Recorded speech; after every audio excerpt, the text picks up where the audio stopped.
sports. We are Blackmore. We are Florida. 2 nights in the desert, 2 sluggers have shined. Giancarlo Stanton has blasted 2, including a Game 1 winner. Yesterday, it was Paul Goldschmidt's turn to shine. He's hit 2 in the series, a walk-off last night. So today, Game 3, the kid takes the ball. Jose Fernandez finishes the series in Arizona and tries to continue a sweet June. Marlins, Diamondbacks. It's happy hour, kids, with a fish.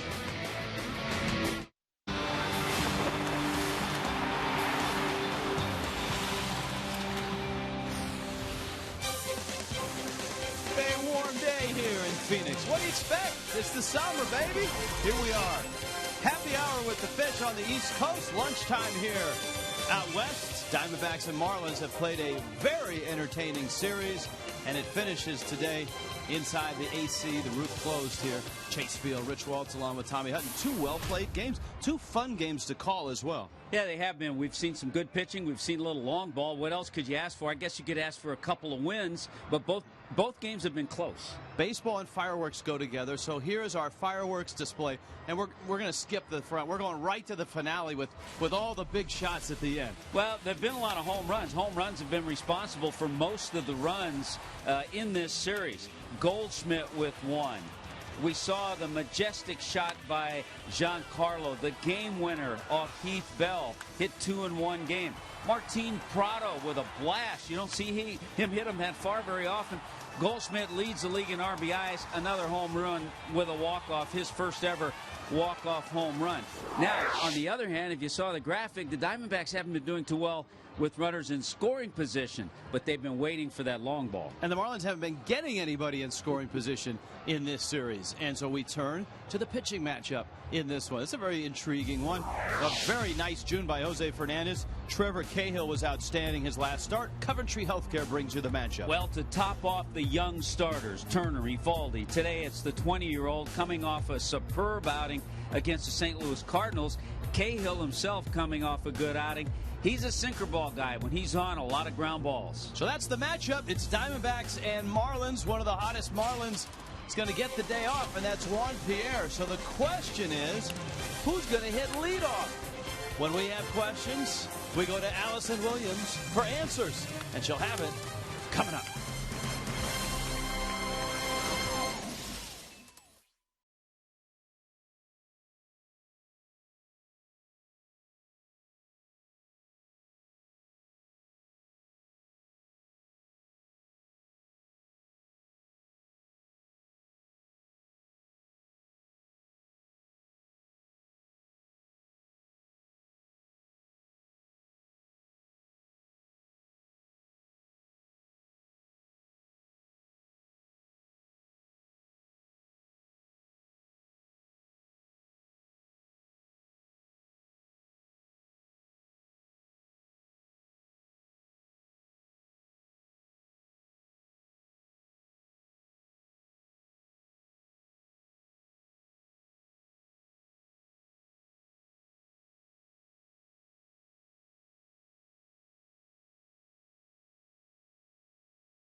Marlins and Diamondbacks ready to finish off a 3-game series.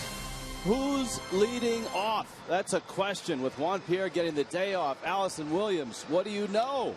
Well, Waltsy, the answer is Justin Ruggiano. He'll get the start in left field and will start things off at the plate for the Marlins. Juan Pierre gets the day off today for the Fish. Mike Redmond just wanting to give the veteran a bit of a break. It was a tough decision, though, obviously, for manager Mike Redmond with the way JP has been swinging the bat.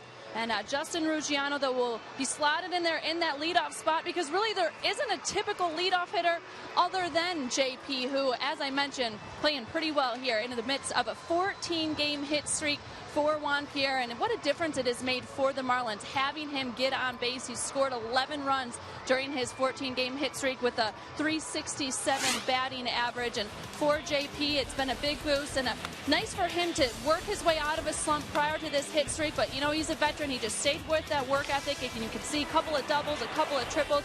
And like I said, those 11 runs, which account for 19% of the Marlins' runs during that time, and it's been nice. I mean, they're 7-7 in those 14 games. Previous 14 before the hit streak, just 4-10. So tough to give him the day off, especially with the 339 batting average against the Diamondbacks in his career. But Justin Ruggiano also playing well for the Marlins, and they want to get him the ABs, because otherwise he's going to go a while without him. Just the one pinch hit so far in this series. And he was good against St. Louis at his last start, 2 for 4 with 2 RBI in the win against the Cardinals. All right, final game coming up from Phoenix. It is the series finale against the D-backs. First pitch coming up. Jose Fernandez on the mound for the Fish. It's next.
By Toyota, let's go places by AT U versus TV.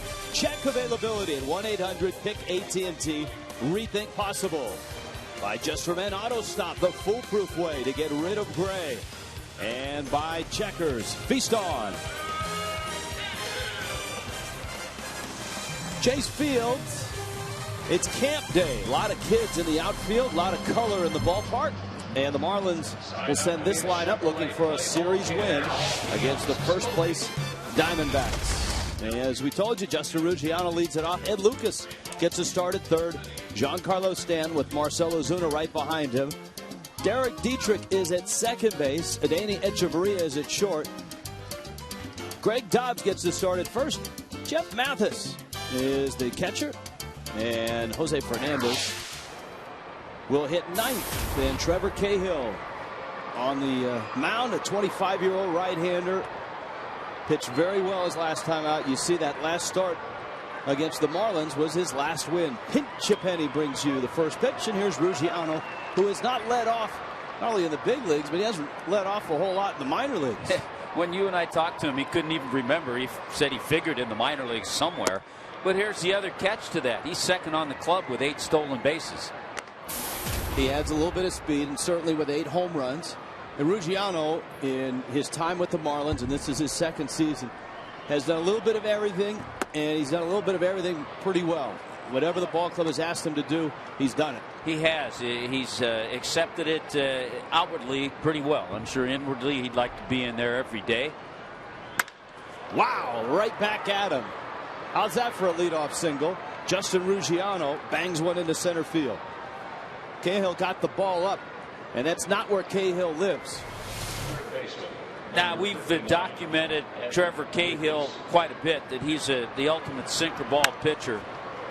#1 in the major leagues in ground balls to fly balls, but this one just zoomed over his head on a pitch that didn't sink a whole lot. As we pointed out, the Marlins haven't been in a spot to score runs in the first 2 games of this series. Just 5 runners in scoring position. Ruggiano at first. Lucas climbs in, tries to bunt, pops it up, and out of play. Heck of a play. A gentleman with a plate of nachos and a one-handed grab. And no cheese flew anywhere. He got the ball, gave it to his son. He's ready to go. And Lucas a peek down at Joe Espada. Lucas getting the start at third base. Logan Morrison getting the day game off. Mike Redmond being cautious with Morrison coming back from the knee surgery. Yeah, the interesting thing, kind of odd about Cahill, the 25-year-old right-hander, his last 4 decisions, he's 0-4. He's given up a lot of hits, 30 hits in 22 1/3 innings during that time.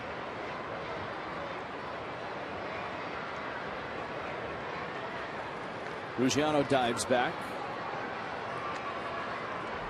Well, Cahill obviously started his career with the Oakland Athletics, came to Arizona in December of 2011 in a trade for some young prospects, a couple of those who have played very well for Oakland. Jared Parker, who last night beat Yu Darvish in Texas. Lucas with a little tapper third base side. It's a fair ball, and the throw across the diamond from Prado is in time. The other, Ryan Cook, was an all-star out of the bullpen for Oakland. So Ruggiano is in scoring position. The Diamondbacks are a very good defensive team, and it's brought to you by the Cleveland Clinic, Florida. Well, it's only been 1 error committed in the 2 games by either team. It was a Martin Prado throwing error, but Kubel, Pollock, and Parra in that outfield. We've seen some terrific plays by Gregorius, the shortstop. Pennington gets the start at second base. First time we've seen him this series. Giancarlo Stanton, and Cahill misses outside with a fastball. Now Stanton in this series had the big opening night with a pair of home runs, including the game winner against Heath Bell, and accounted for all 3 of Miami's runs in a 3-2 win. Last night, a quiet night, he was 0 for 4 with a couple strikeouts and a couple ground balls to short. And was not off the disabled list and in the lineup when Cahill pitched against the Marlins in Miami. And Cahill was very good against Miami. He was very good his last time out in San Diego. He struck out 10, and that tied a career high. Stanton pulls that one foul. What do we know about the 25-year-old right-hander? Now we'll look at that scouting report. We've talked about him being a ground ball pitcher. That's when he's at his best. He's got a good changeup. Quick to first base, and you're right, at a high 10 strikeouts, season high 10 strikeouts last time out against San Diego. 1-2 is away. He has the best ground ball to fly ball ratio in Major League Baseball right now. Oceanside, California, San Diego area. Just north of San Diego. An all-star with Oakland after a spectacular 2010 when he was 18-8 with an ERA of under 3. He has stayed away, and he runs the count full, 3-2. Stanton, of course, and we talked about it last night, 100 home runs in his first 400 games. The fastest Marlin to ever get there, just blowing Dan Uggla's record out of the water. Uggla took 509 games to get there. Stanton, a comebacker. Ruggiano gets caught up. Prado in the rundown, and Ruggiano is tagged out by Pennington.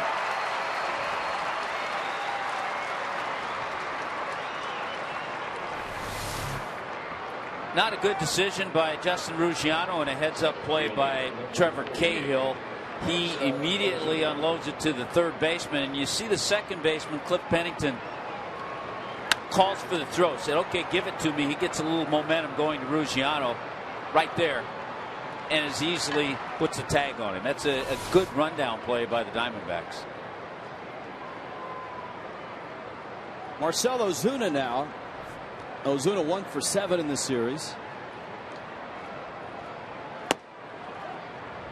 Ozuna looked better last night, hit the ball hard a few times, had a base hit. He was riding a 1 for 23 going into last night's ball game. Yeah, I thought he had a better approach last night, some better swings. A couple of nights now he's given us a little different look with the pants hiked up, a little more sock showing.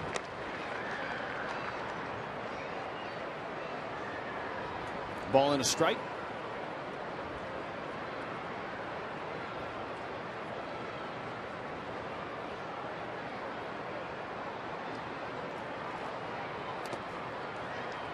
Nice job by Montero to smother it. It's been a well-pitched series for both starters and for bullpens. Save ninth inning home runs if you're talking about bullpens. Chad Qualls, of course, giving up the 445-foot blast by Paul Goldschmidt last night. And of course, it was Heath Bell that served up the eye-high fastball that Stanton rocketed out to right for the game winner in game 1. I'm talking to a couple of scouts about that pitch that Bell threw to Giancarlo. They're saying, you know, a high fastball like that, most hitters at best are going to foul it off. They're not going to get on top of it and drive it as hard as Stanton did. Stands at first, 2-2 coming to Ozuna. That's a foul ball. Not by much. And the count stays 2-2. All right, here's the fastball you're talking about. Notice how he gets on top of it and then just drives it the other way. You see a lot of hitters will just foul that pitch off at best. Stanton on our postgame show saying that once he saw Bell shake the sign off, he knew he was going to get a fastball. Ozuna takes up. And so Stanton will be on the move. That'll be of benefit if Ozuna knocks one in the gap, because with the sore hamstring and Stanton not on the move, there's no real guarantee that he could score. Now he gets a head start, the 3-2. Off of Cahill, it rolls towards third. Prado bare hands and makes the play. Wow. And Cahill is limping as he comes off the mound. That was a hot smash. It hit him in the hip. So the Marlins barrel some balls up in the first, but Cahill survives.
and Alex Cobb, there's a lot of discussion about trying to protect pitchers.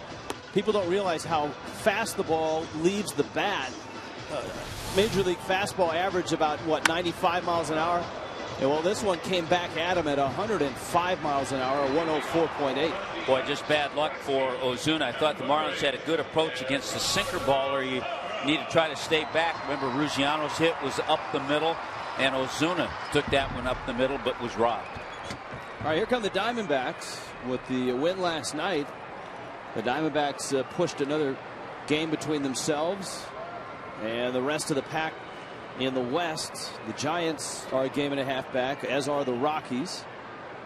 Padres finally lost a game last night in San Francisco. They are 2 games back. The Dodgers a distant 7.5 back. And up the middle, another base hit. Gerardo Parra has been hot all year. He's hit now in 13 of his last 14. Got 3 hits in this series. And the rest of the Diamondbacks lineup as presented by Kirk Gibson. Cliff Pennington is going to get a start at second base. And, of course, Goldschmidt in the 3 spot. Montero, though his average is at .225, has been better lately, especially his last 10 games. Martin Prado, a key home run last night. Jason Kubel out in left field. A.J. Pollock, speedy center fielder. D.D. Gregorius, a terrific young shortstop. And Cahill will hit 9th. Jose Fernandez giving up a single to Parra. First inning troubles for Fernandez in his last start against the Cardinals. A couple of runs in that first, but after that he was dynamite. 7 innings, 10 strikeouts. That was a career high. And 107 pitches, Tommy. That was a career high. Yeah, it'll be an interesting start to follow him. He gave up those 2 runs on 3 hits to the Cardinals, but settled down he did. 10 strikeouts in the game to pick up his 4th win.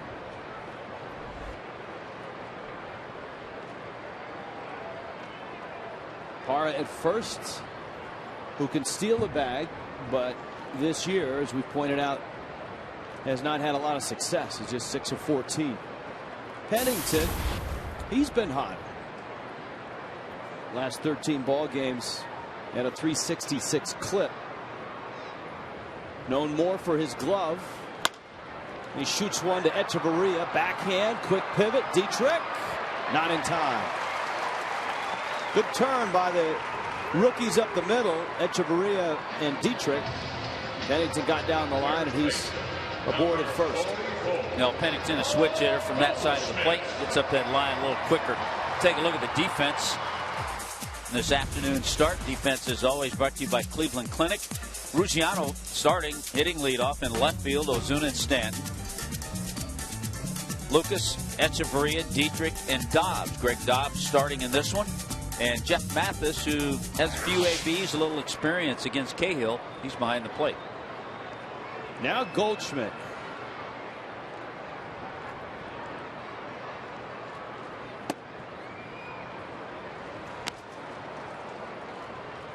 Of course, Goldschmidt was all the offense for the Diamondbacks in game 1, and then came to the rescue last night and finished the ball game. First hitter in the 9th. Chad Qualls had just come out of the bullpen, and Goldschmidt plastered one on the batter's eye in straightaway center. Fernandez at 97 miles an hour. 1-1. A terrific year, as you pointed out. A very productive season with 62 runs driven in. Yeah, leading the National League. 17 home runs to go along with that.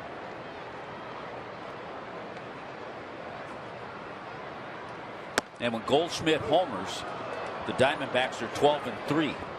So they lean on their big first baseman. I would think it's a pretty good bet you're going to see him in New York for the All-Star game. And as well, Kirk Gibson probably will see his slugger in the home run derby. He could possibly be in the home run derby with Giancarlo Stanton. That would be a fun show to watch.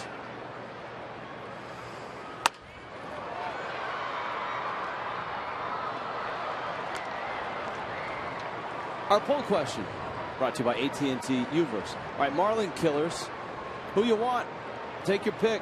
Wow. At first base, you've got Goldschmidt, MIA Goldie, Howard, MIA Howard, or Votto, MIA Votto, with the hashtag in front. Pick your poison, so to speak.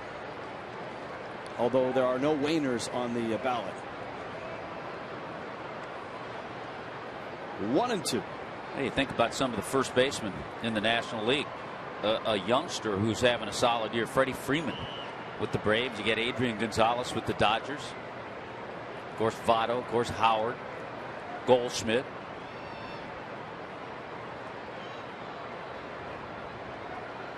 One, two. Breaking ball. That one's hit to center. Ozuna racing for the corner. And in that little nook, 413 feet from home plate, Marcell Ozuna runs down a long out. And that one was under the porch. There's porches there just in the corners in right center and left center. Yeah, so you see the yellow line. Anything over that line on the top of that porch is a home run. So a long way for Ozuna to go. He tracked it nicely, and watching Pennington, there's that porch that kind of runs just left of straightaway center field. Pennington, the runner, by the way, had already gone 2 or 3 steps beyond second base, but he retouched the bag on his way back. Now Montero, I think, lost in last night's ball game was the at-bat that Montero had against Nathan Eovaldi in the 4th inning. Eovaldi had 2 outs. Montero fought off a lot of tough pitches and ended up walking, and that cleared the way for Prado to come up. And the one pitch Eovaldi would love to have back was that fastball that he left out, and Prado drilled about 15 seats up in left center field. Boy, nice job in talking to you and I, talking to Mike Redmond in his office. Extremely pleased with the outing that Nate Eovaldi had in his 6 innings.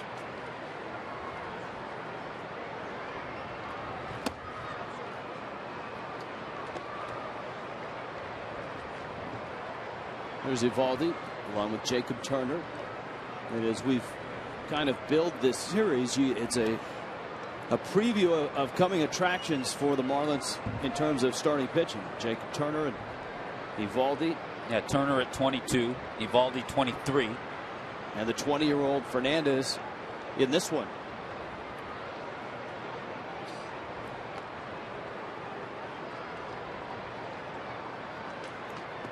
Second amongst rookies in strikeouts is Jose Fernandez.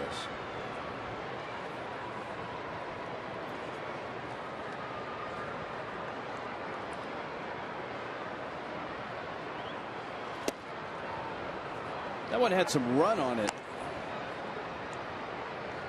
That was not his ordinary 95-96. Yeah, that was good two-seamer. In case you're wondering, Shelby Miller first amongst rookies in strikeouts.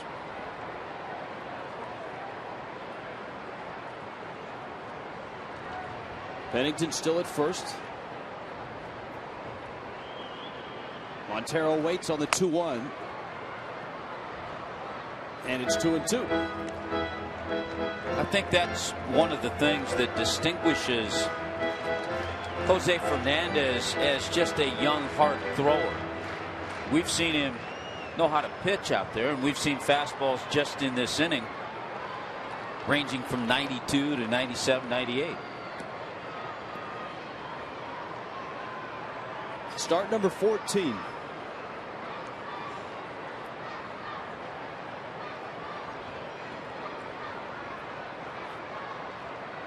Pennington bluffs. It's been a really nice June as well, and 3 starts in June. 2-0 and an ERA, a slender ERA of 1.35.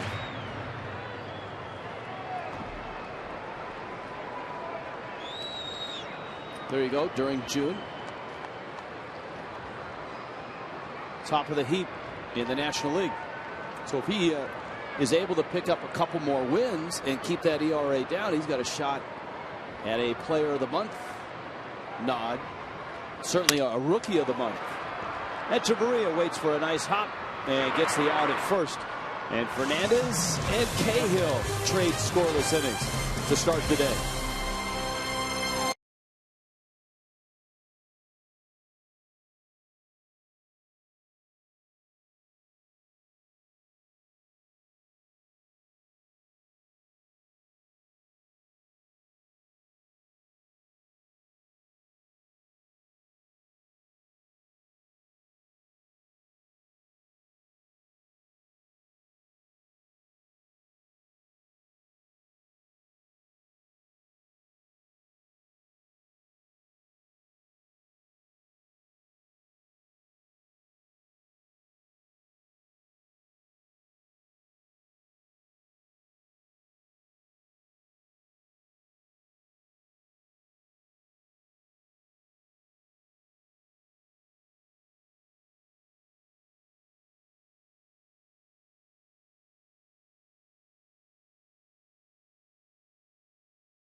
Always nice to be in high definition. And it's brought to you by H. Gregg. Always a lot to see in this gorgeous state. And in their Sedona red jerseys, the Diamondbacks, a first-place team. Marlins have seen a couple of first-place teams. The Cardinals this past weekend, Miami took 2 of 3. And a chance to do that here, but they're going to have to beat Cahill, whose record really doesn't reflect it as well as he's pitched. His ERA is under 4, but he's 3-8. And a little something up here. Remember, Cahill got popped in the hip on the Ozuna ball. They may have seen something, Charles Nagy, the pitching coach, they may have seen something just in his warm-up tosses. The trainer comes out with Nagy. Kirk Gibson watches intently from the dugout. Obviously, anything in the hip area, if it were to alter his delivery, then you're talking about a shoulder or some kind of arm issue. Here's that shot hit by Ozuna and then picked by Prado. Ozuna got robbed, and Cahill got hit pretty hard.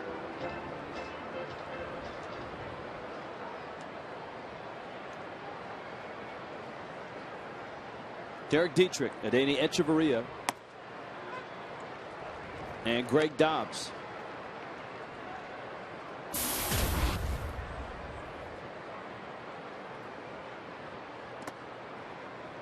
Dietrich takes down low, and it's 1-1. Dietrich has a hit in the series. It was an RBI triple.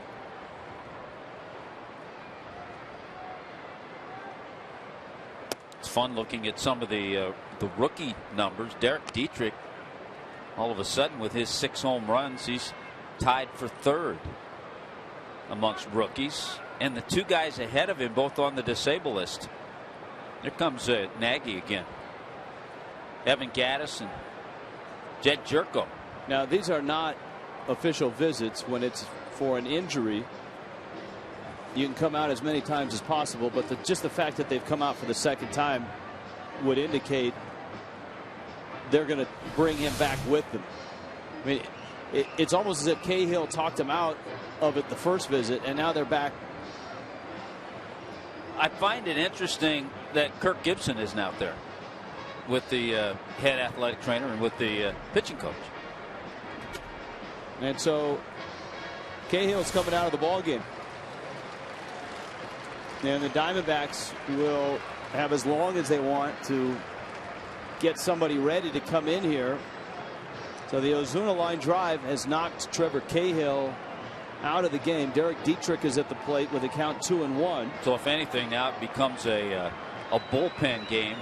The good news for the Diamondbacks is they do have a day off tomorrow, and they start with the Reds on Friday. They got a guy who can give them some innings. That looks like Josh Colementor, so it looks like he's going to come in.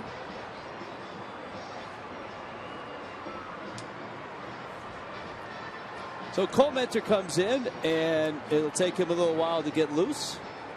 Marlins and Diamondbacks, a little happy hour with the Fish. We're back after this.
Road trip continues for the Fish in San Francisco. Matt Cain will be there.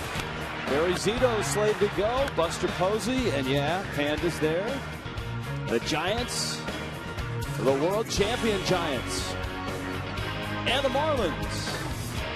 With a cast of thousands, the entire Marlins live crew apparently convinced the brass that they needed to go to San Francisco. So Cliff, Preston, and Craig Minervini will all be there in San Francisco.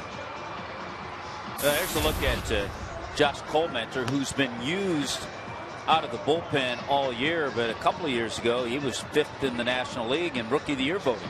Came up, won 10 games. Very unique and distinct style. He comes directly over the top. It almost looks like he's throwing the ball out of his ear. And he's got a good changeup, a little bit of a breaking ball, but fastballs and changeups primarily. He's got that really weird delivery, hard to pick up. Okay, so that means you got to shift gears as far as the scouting report. There's Tino Martinez talking to Derek Dietrich, who at minute bat has to make the adjustment, but a very different delivery and a very different type pitcher than the Marlins are geared up for with Trevor Cahill. Yeah, not the sinker ball type pitcher Cahill is. You can get a crazy good deal to see the Marlins with the Chevron Crazy 8 ticket offer. Visit a participating Chevron station. Get a special coupon code for crazy discounts to any Wednesday Marlins game when you fill up with Chevron with Techron gasoline. Just go to marlins.com/Chevron or stop in today. Here in Arizona, now Tino Martinez is the most popular guy in the dugout. All the hitters are going to get a look at him. Even Fernandez. Well, he takes his hitting quite seriously. And so he's getting the scout as well. Let's go down below to Allison Williams as Colmenter continues to warm up. Well, guys, it was funny. I was actually talking to Tino Martinez earlier today about Jose Fernandez and how much he always is talking to him about hitting. Tino said at times he has to shoo him away and say, look, you're pitching a 2-hit shutout right now. Just focus on your work on the mound, not at the plate. But that's the kind of player Jose Fernandez is. And he wants to work at his game at the plate. He wants to be able to help out his own cause, as we have seen him do throughout the year. 3 RBI for Fernandez so far. And Tino says he has worked well on his swing. Earlier in the year, it was too big, too loose. He was just going out there trying to let it fly and swing for the fences every time. But lately, you'll notice his swing is more compact now. He said he's tightened it up. He's now just focusing on hitting line drive, ground balls, and going out there and not trying to hit a home run every time, but rather just put the ball in play and try and get on base and help the team and help himself out. But he likes to try and hit the big bombs because he can do it in BP. Tino had to tell him, look, in the game it's a little bit different. You know what, ever since the designated hitter came into being in 1973, you don't hear this as much, but you used to hear years ago that if a pitcher could bunt, if he worked on his swing and his hitting, he would help himself during the course of the year, maybe win 1 game, maybe 2 games. Either by staying in the game because you don't pinch hit for him, by dropping down a bunt, moving a runner over, getting a key base hit. Well, Dietrich now climbs in, and Colmenter gets ready to go. He inherits a 2-1 count, and Dietrich swings at a pitch up in his eyes and fouls it off. 2-2.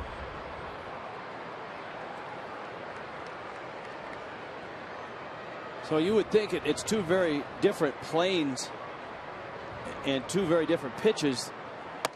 It's that high fastball from Colmenter that hitters are going to have to lay off of, and it was the sinker and the ground balls from Cahill that did the Marlins in when they faced Cahill in May. Yeah, Colmenter's the type with the fastball, the changeup, and the delivery. He can work up and down in the strike zone. He can get you to chase that fastball up. And you can tell Dietrich's having trouble because the 2 balls he's just swung at were pitches on his hands, up around his chin.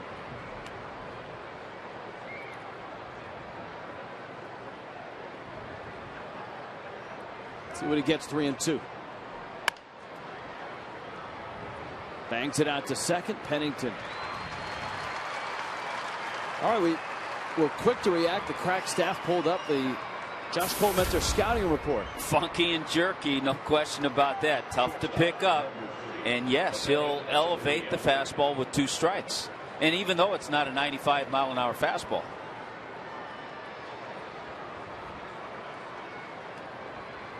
Something about funky and jerky. Yeah, you don't find that combination in a lot of places, Tommy. Adeiny Hechavarria, Miami shortstop, with Greg Dobbs to follow. This ball game at the top of the second, a pitching change necessitated by an injury to Trevor Cahill, and that one popped first base side. Goldschmidt gives it a run and is there to make the catch.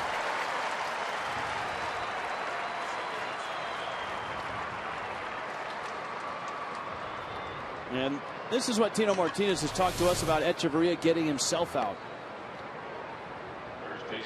Pitch way off the plate. I mean, it's a pitch, if you have 2 strikes on you, you might go after, but then again, going to give him a pass because he's facing a completely different guy than he thought he was. And he's been swinging the bat well. A couple of nice hits last night. Greg Dobbs now, and Dobbs takes one right down the middle.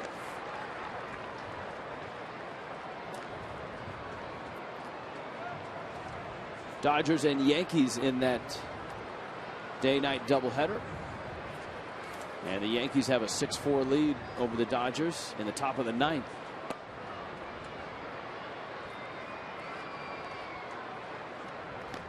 It's going to be a long day for the Dodgers. They've got the day-night doubleheader, and then after the night game, they fly from New York to San Diego and play tomorrow night in San Diego. Dobbs can't lay off that high fastball. Stay hot.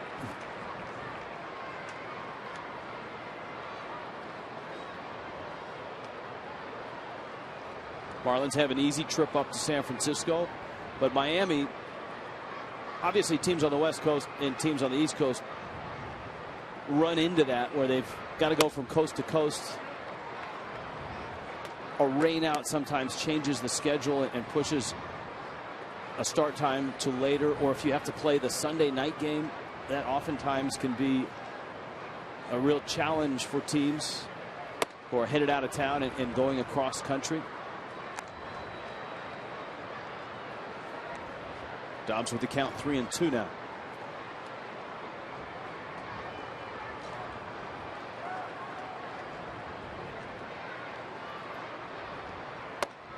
And Dobbs lays off. I think it's interesting to watch Dobbs at bat against Cole Mentor and compare it to Dietrich and Hechavarria, 2 young players. Now, Dietrich may have gone and talked to Dobbs. But personally, I would rather go talk to Dobbs than look at a piece of paper that says what he has. Because Dobbs has faced him. So let's hope he did. And I mean, even talking to Tino is one thing. But Greg Dobbs has faced Cole Mentor before.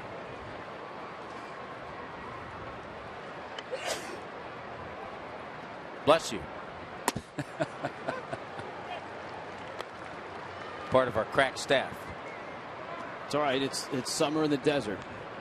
You know, does it officially start Friday? Thought I heard them on the news say that. You know what? 108 is summer, okay? 0-1 pitch. Mathis, a little trickler out to short. And a throw to first is in time to get Jeff Mathis scoreless in Phoenix.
home of the Diamondbacks.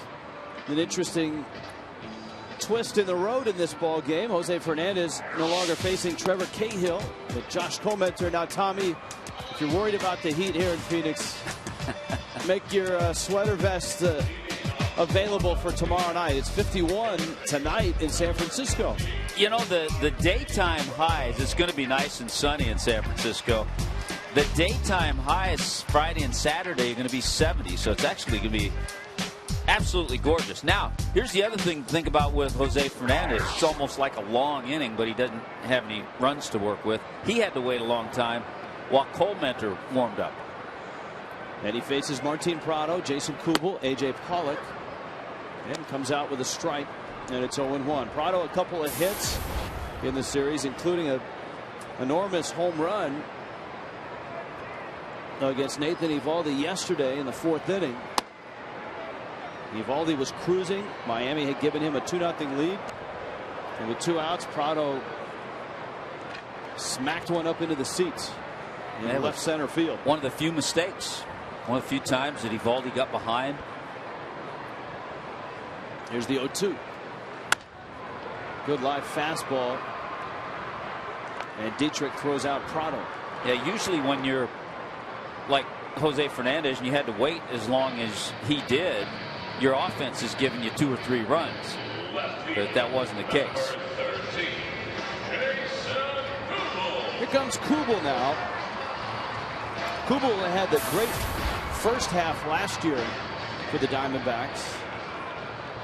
And he ended up hitting 30 homers, had 30 doubles. He drove in 90. You know, Prado hit that ground ball, meaningless ground ball to second base. It was an 0-2 pitch. Hitters are 0 for 40 against Jose Fernandez on 0-2 pitches. That one dumped into left field. Ruggiano will pick it up. Kubel has a hit. You can bring your group to see the Marlins group and experience Marlins baseball through a variety of affordable group packages. Marlins Park features air-conditioned comfort, incredible food and beverage options, and premium group entertainment. Reserve your group today. 1-877-MARLINS or go to marlins.com/groups. So Kubel is aboard. Here is A.J. Pollock. He busted out of a bit of a slump with a couple of hits last night. And Fernandez backs him off the plate. Pollock, one of the good young prospects for the Diamondbacks. They're waiting and hoping that Adam Eaton's elbow finally heals. He injured it in spring training, and it's been quite the odyssey trying to get him back. The Diamondbacks had envisioned him as probably being in center field an awful lot. That's a strike. Pollock either didn't pull back or it was a called strike. I think it might have been a called strike. A little difficult for an umpire to make that call with Mathis moving around because he's thinking bunt. Well, you can see it's in the zone. Randi Institute bringing you Fox Tracks.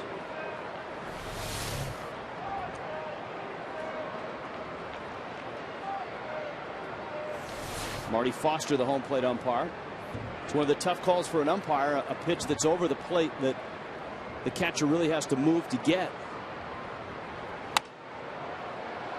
In our conversation with Jim Joyce and his crew about 3 weeks ago when we did the strike zone special, that's been a point of emphasis last 4 or 5 years, is to call the pitch where the pitch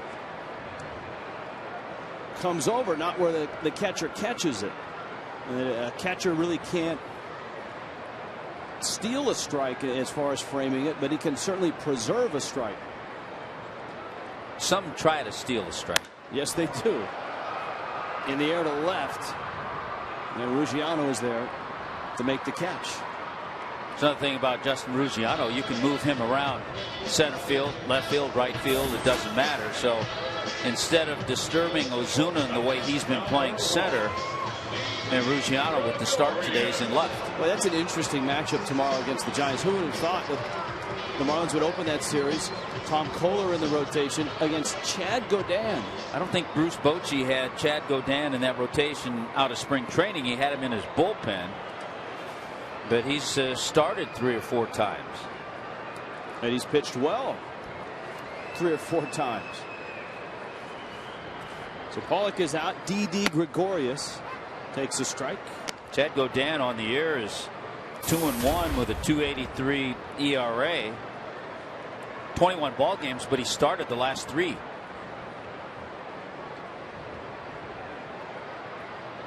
Gregorius is just 23. We've seen 2 dynamite young shortstops. Both defensively for sure. Gregorius has made just 4 errors this year. Echeverria is second in the National League in fielding percentage with just 2 errors. Echeverria from Cuba and Gregorius from Curacao. Gregorius was born actually in the Netherlands and then ended up moving to Curacao. And you see that the other way as well. You see oftentimes some guys that were born in the Netherlands, Antilles, or Curacao and end up moving up to the Netherlands. The 0-2. Check swing. Did he go? No. And what does he miss about Curacao? The beach.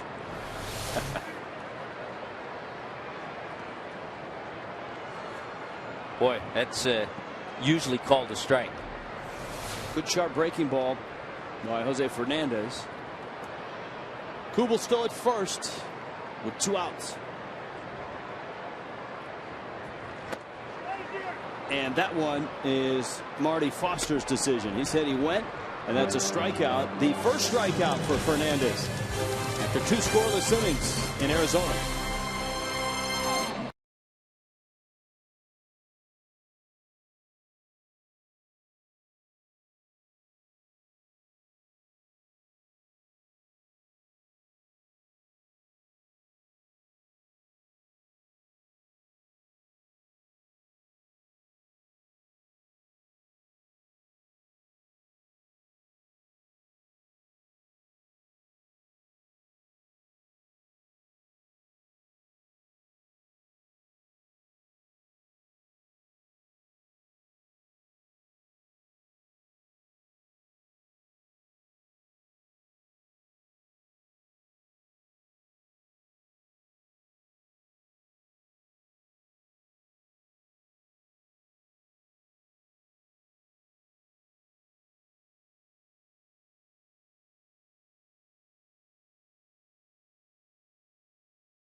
In Arizona, finishing off a 3-game set. Saturday baseball night in America comes back again this Saturday. David Ortiz and the Red Sox head to Detroit. Miggy will be waiting for him. Or Adrian Beltre and the Rangers see the Cardinals. Baseball night in America begins Saturday at 7 Eastern, 6 Central.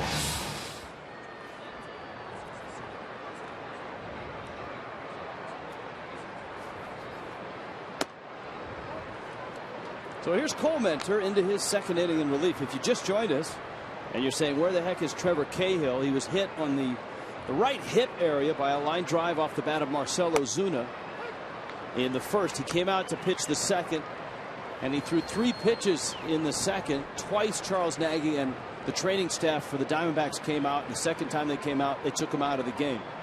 And we do not have a report yet on his status. Cole Mentor with that funky Iron Mike type delivery. Iron Mike. That's a good description. Young kids don't know what that is anymore. One of the old style pitching machines that just had a mechanical arm that snapped right over the top before they had the jugs machines with the spinning wheels. if you hit off both, if you had the opportunity, I think most would say they liked the Iron Mike better because it gave you a little more of the feel of picking up a pitcher with the arm as opposed to a ball being shot at you out of a couple of tires. But of course, the cool thing about the Jugs gun, once that was developed, and any pitching machine with wheels, is you could simulate breaking balls. Yeah, which you could not with the Iron Mike. No, Iron Mike was straight heat. Iron Mike just had dead red. I remember one time, this is one of those thoughts that gets in your head. It might have been my first, maybe second year in spring training, coming up in the Dodgers in Vero Beach.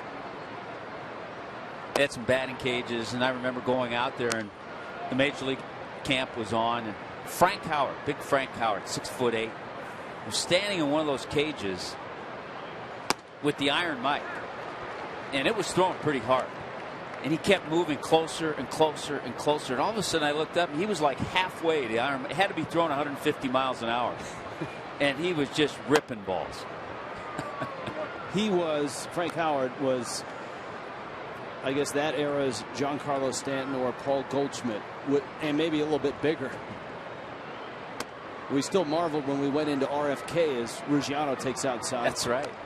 Going to RFK before the Nationals had their ballpark built, and the marked seats out in center field in the upper tank where Frank Howard hit some balls were just unbelievable. That's a called strike. Ruggiano thought he was on his way to first.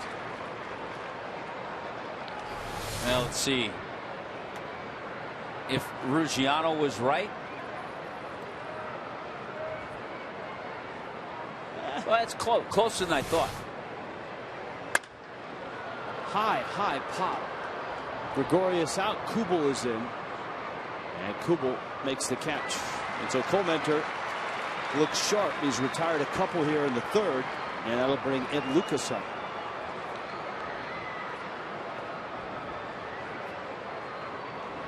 Baseman Ed Lucas.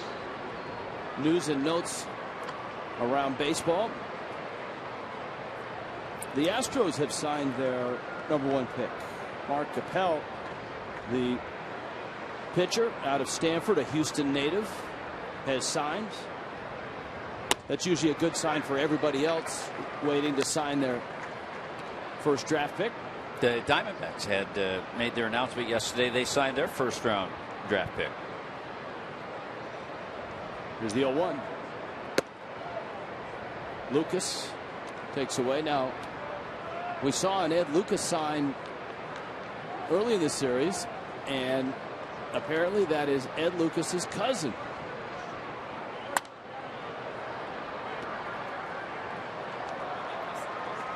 You know, we didn't have the opportunity with Cahill out of the game. You had mentioned Cahill signing with the A's. He signed out of high school, but he had committed to Dartmouth. Trevor Cahill. And of course, Ed Lucas, a Dartmouth product. Not a lot of Dartmouth guys have been able to get to the big leagues. And it took Ed Lucas 10 years to get to the big leagues. But here he is. He's played well in a variety of roles.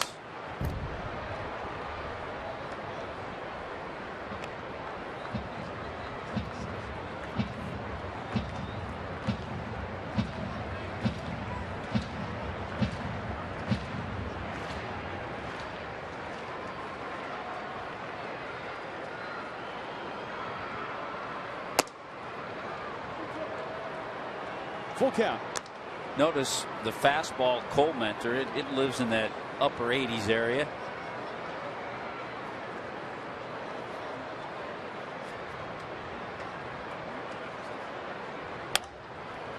Lucas gets jams, and the Marlins have not had comfortable at bats against Colementor so far, as he goes 1-2-3 through the fish in the third.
Backs in the bottom of the third in Arizona.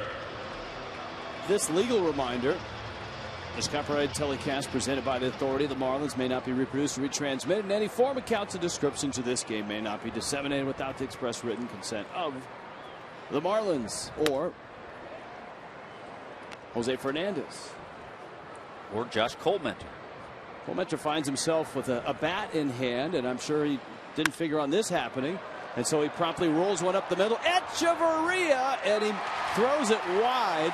Colmenter has himself a base hit, but Echeverria almost with a terrific play behind the bag.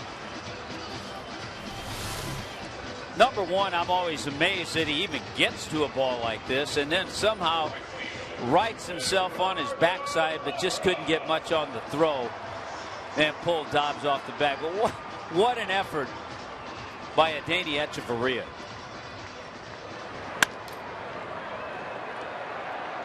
According to Perry Hill and many infielders, this is the fastest infield in the National League. And probably in all of baseball. The Marlins infield is fast, certainly at Marlins Park. But after a couple of days talking to the infielders, talking to Perry Hill, this one is lightning quick. Yeah, this one's faster by all reports. Here's Gerardo Parra having a terrific year. Singled in the first.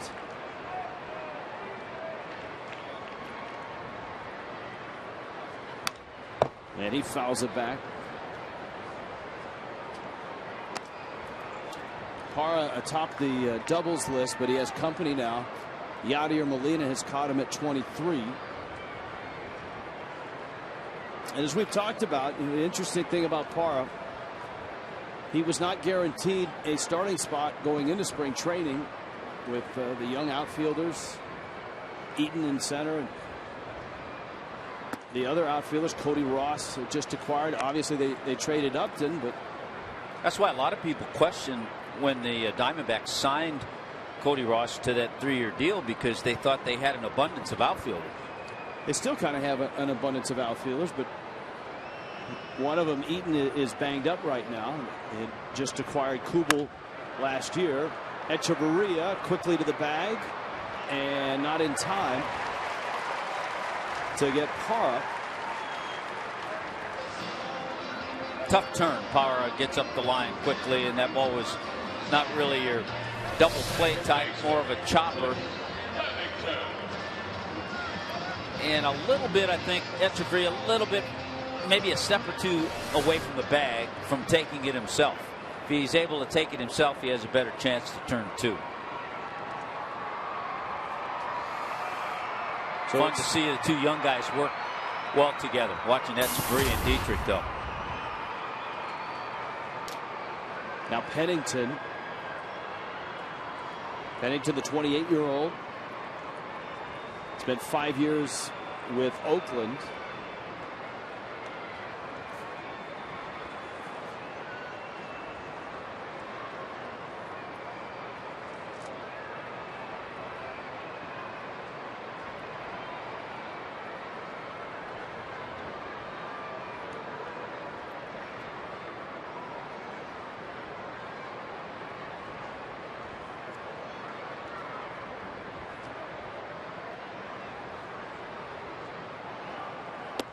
One of the differences you see in the young starters that the Marlins have, be it Fernandez or Turner or Eovaldi, compared to, say, 3-4 years ago with a Marlins starting staff, is that the young pitchers all have very good feet and very good moves to first. And that, for a group of Marlins starters, was not always the case. Runner goes, Mathis throw on the bag and out. Oh, that's money. Base.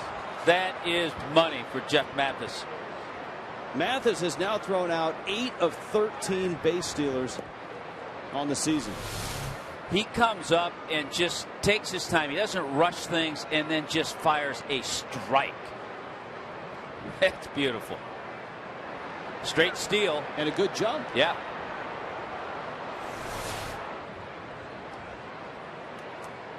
But you're right about the young pitchers.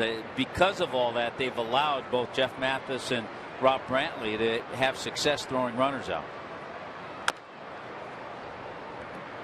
And so Fernandez now out in front 1-2 on a Texas A&M Aggie, Cliff Pennington. So we got a couple of Aggies in the ball game. Justin Ruggiano and Pennington.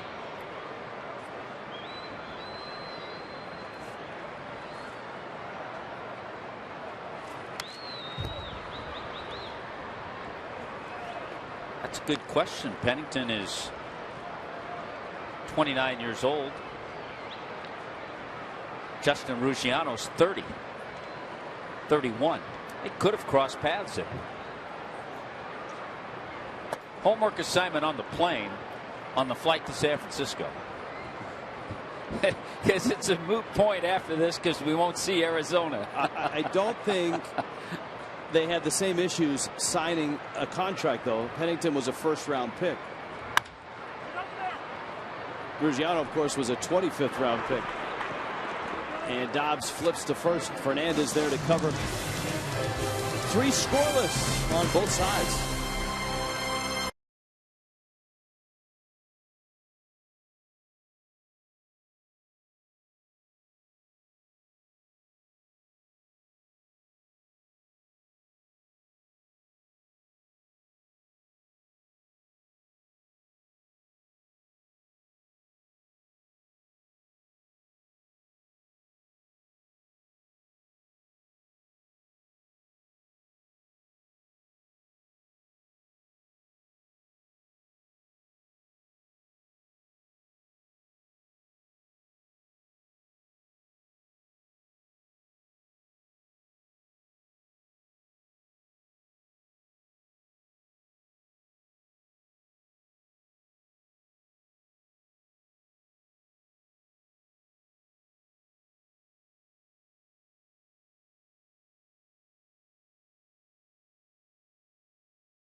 Third game of the series. Marlins are just 2-7 on the road. Kirk Gibson and the Snakes are 6-3. It's been a nice run for Gibson here in the desert. This is his 4th season, manager of the year in 2011. Won that National League West title.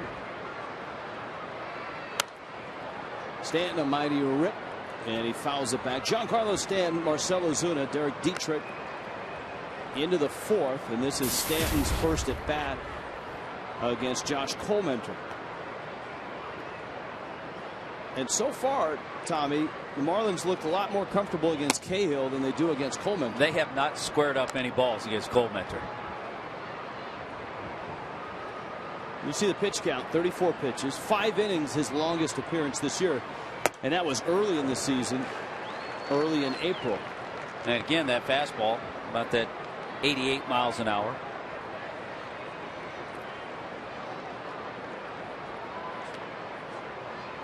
But with Colmenter, it's all about the delivery.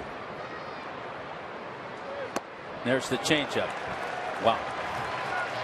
And he's been really good this year as Colmenter, with an ERA of under 3, and out of the bullpen he's 3-0. Saw the fastball, that same delivery, then just pulls a string. A great changeup.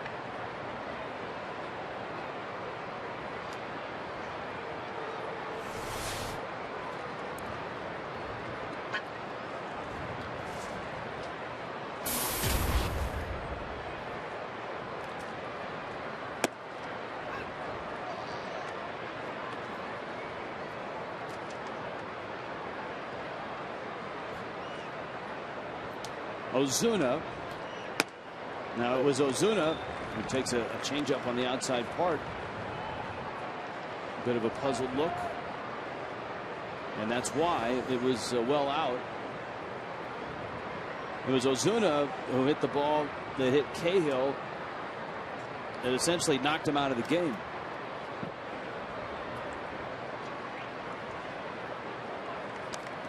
You were talking, Rich, about Kirk Gibson and his Manager of the Year award 2011. He's in some pretty good company of managers that have won Manager of the Year and also were MVPs as players.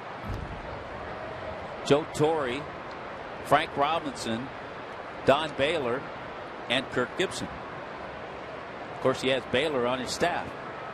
The difference between Gibson and the rest of those, I would believe, is that Gibson never made an all-star team, unbelievably. Contrary to those other guys. Right. But, of course, Gibson, a terrific career, 17 years in the big leagues, and 2 of the most iconic home runs in World Series history. That shot in Game 5 in '84 against Goose Gossage. And then, of course, the Game 1 walk-off in Los Angeles against Dennis Eckersley as a Dodger. I think more people remember that one, but the one against Gossage was pretty epic, too. Well, and there was lots of drama there, too, because there was a question as to whether, were they going to pitch to him? And you remember that old highlight film of Sparky Anderson from the dugout yelling out to Gibson, trying to get Gibson's dander up for the at-bat. Not that you need to do that for Gibson anyway. And then Gibson blasted one into the upper tank at Tiger Stadium. I guess it was Dick Williams on the other side calling the shots for the Padres. Look out, Hut. That one almost got you. Yeah, went over our head. I was ready for the rebound. Came back down the seats below us. Colementor has just been baffling. Dietrich now.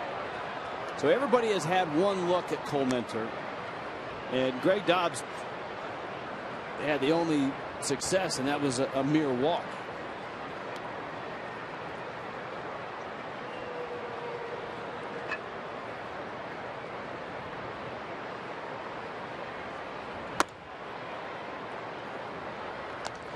He doesn't bounce many in the dirt, does he? No, he climbs the ladder.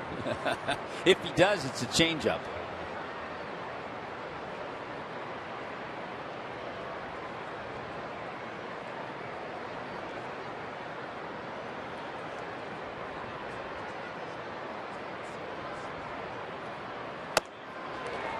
And Dietrich, wow, can't catch up to an 88-mile-an-hour fastball, but it's up. And it's tough to pick up. And right now, Josh Colementor shutting down the fish.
Baseball on Fox Sports Florida is brought to you by Honda. Visit your Honda dealer for great lease and finance deals on fuel-efficient Hondas. In Phoenix, afternoon baseball. Marlins and Diamondbacks finishing a 3-game series. One of the hitting heroes stands in, Paul Goldschmidt. Goldschmidt, a home run in each of the first 2 games. The game winner last night in the 9th.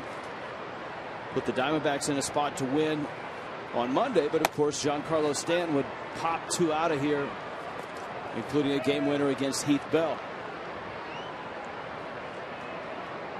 Goldschmidt, Miguel Montero, Martin Prado.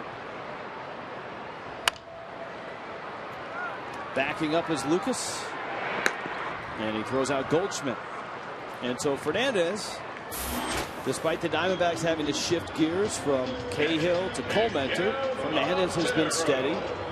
He's given up just 3 hits. And he gets Montero here with 1 out, nobody aboard. Fernandez only 1 strikeout. Clemente has already racked up 4.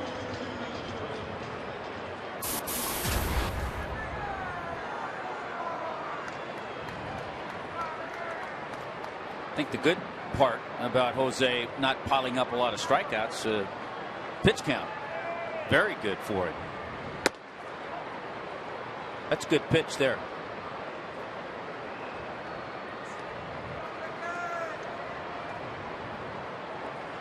Tight breaking ball just below the knees. The defector. That breaking ball, and of course the tale of Fernandez getting out of Cuba, just an incredible story of perseverance at a very young age. He first started to try to escape at 13. 3 unsuccessful attempts, including 1 under a hail of gunfire. Spent time in jail as a 14-year-old, and then finally getting out when he was 15, only to have to dive into the ocean to rescue someone who fell out of the boat, and it turned out it was his mother. And then 3 standout years at Alonzo High School in Tampa with a couple of state championships. And he finds himself 2 years out of high school. Here in the big leagues, he has just been so impressive, not only on the mound, but off the field. His interaction with fans, the way he conducts himself as both a player and a person. He's so appreciative of the opportunity. And of course, he had to go through so much to get this opportunity. Just the sight the other night after the game, after his 7 terrific innings against the Cardinals, sitting there after the game with his mom on chairs that were kind of next to the dugout, watching the fireworks show. Because in Cuba, he said he rarely, if ever, got to see fireworks. So what we take for granted, oh yeah, another fireworks show. For him, it's a special occasion. The thing that we all like when you watch him pitch, we talk about max effort guys who'll throw 99 all the time. He pitches. He's 20 years old and he's pitching. You see 92. When he needs 97 or 98, he'll go there. He went there, and it's just foul. Martin Prado, such a good hitter, had that one up and out and nearly punched it down the line for a hit. And for that, Tommy, he's awarded our Cholula Hot Sauce Spotlight player. He's always been one of our favorite players. He admired the Braves as a kid, long time in the Braves organization, class guy, 12 years in Atlanta's organization, 7 in the big leagues. Echeverria gets a hop, and Adaney with that chest-high throw that's seemingly automatic. Fernandez is cruising, still scoreless.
some food and check out the snake bites here as the Marlins take on the Diamondbacks. I'll tell you what, they take their dog seriously. Check out the Arizona dog, complete with chorizo, nacho cheese, and tortilla strips. But the one I'm really interested in is the Bacon Mac hot dog.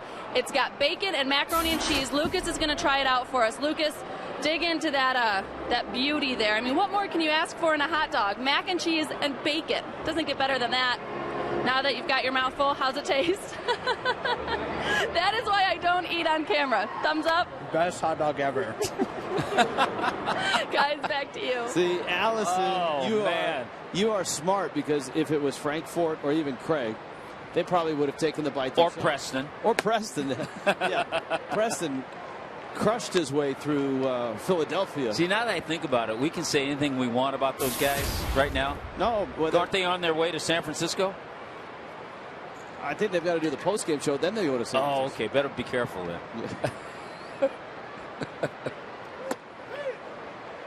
Echeverria strikes out, and Colmenter has been dominant. He has struck out 4 in a row now, 5 total. And the crack staff has informed us that, yeah, those guys are in the air, so it's open game. Open game.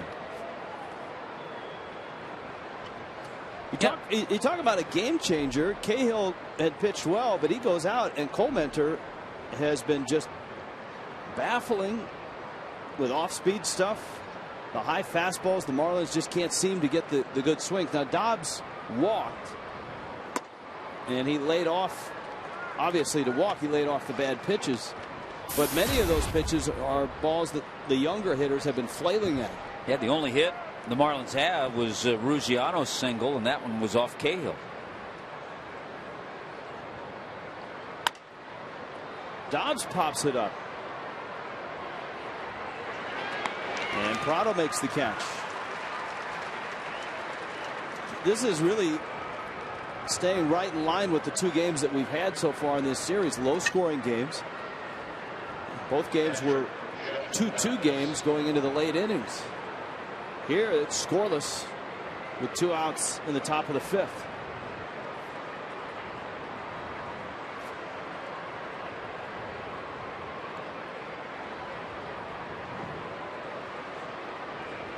There's a couple of birds walking up the third base line right now, wondering how they got in and now how they're going to get out. Yeah, how they get out, that's what they're wondering. They're intrigued, though, by Allison's report of the hot dogs and the snacks.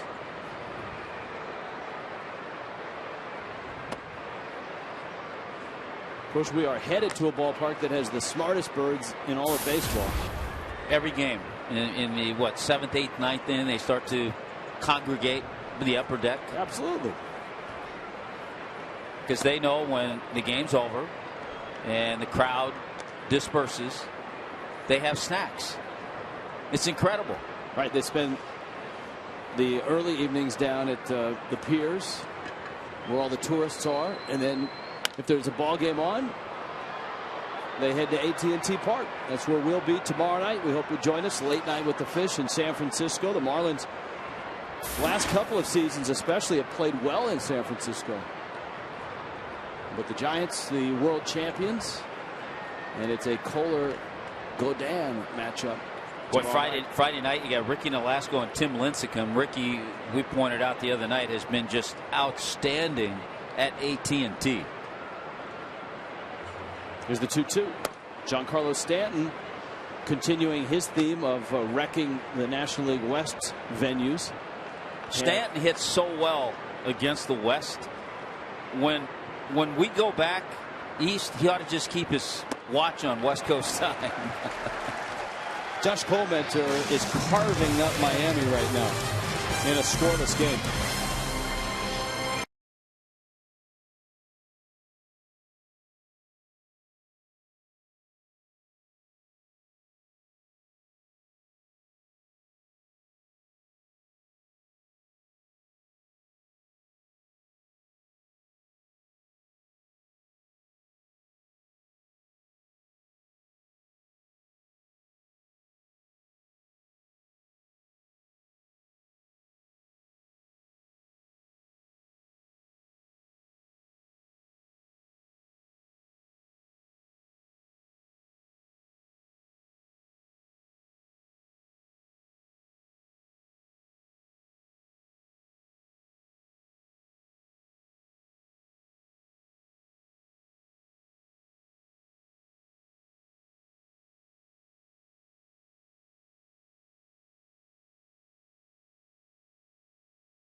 in Arizona. Rookie Jose Fernandez. Now just for men.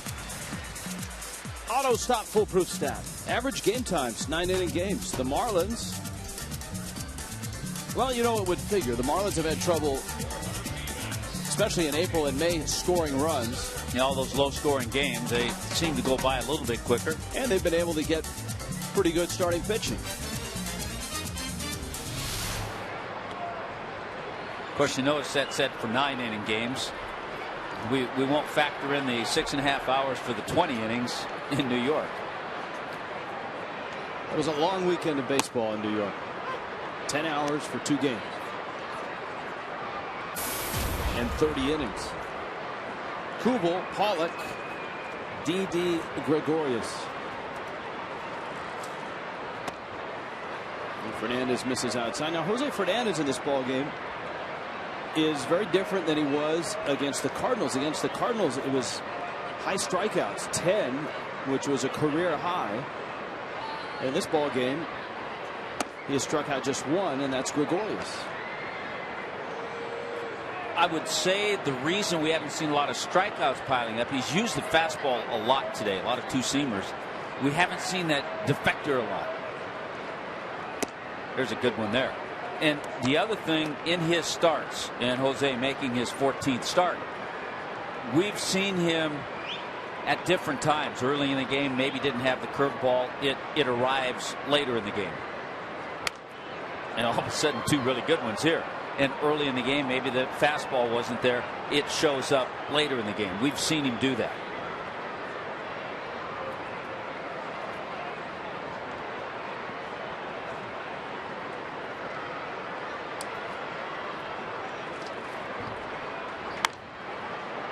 Kubel battling, and he fouls it off. Kubel, of course, a longtime Minnesota Twin, 7 years in the big leagues with the Twins. And then last year, that hot start to begin with. Had a nice year in the outfield, had 14 assists, led the National League. There it is. It's arrived. The defector has arrived. It's like it took a cab to the ballpark, got out, walked through the clubhouse, and here it is. There it is. We haven't seen that with consistency until Kubel. Kubel saying, where'd that come from? A.J. Pollock now, he's flied out. He's only at bat. And he goes right back to it. And and that one got away from him. That was a backup defector. Yeah.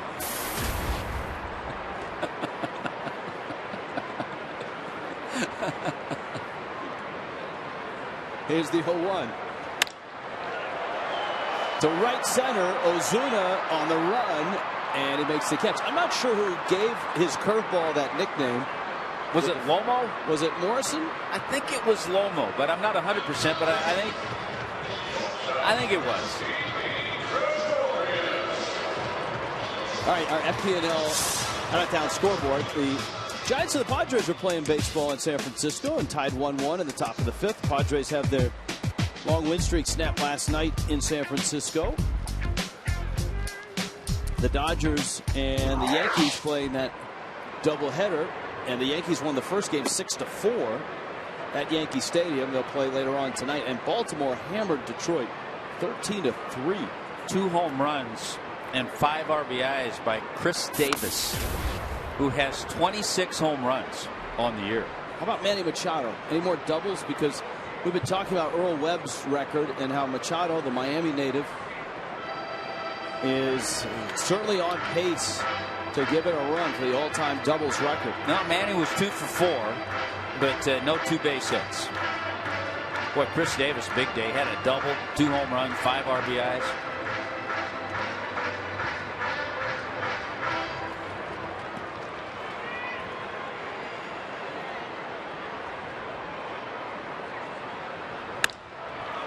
One in the air to left, and Ruggiano makes the catch. Fernandez has put 5 scoreless in the books now.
Glorias, homemade by Ray himself, a security guard here at Chase Field. How did you get a tamale stand?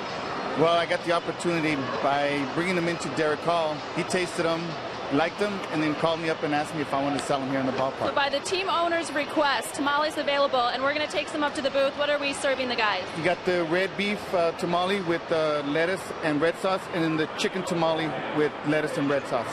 All right, there you go, guys. I'm hooking you up once again.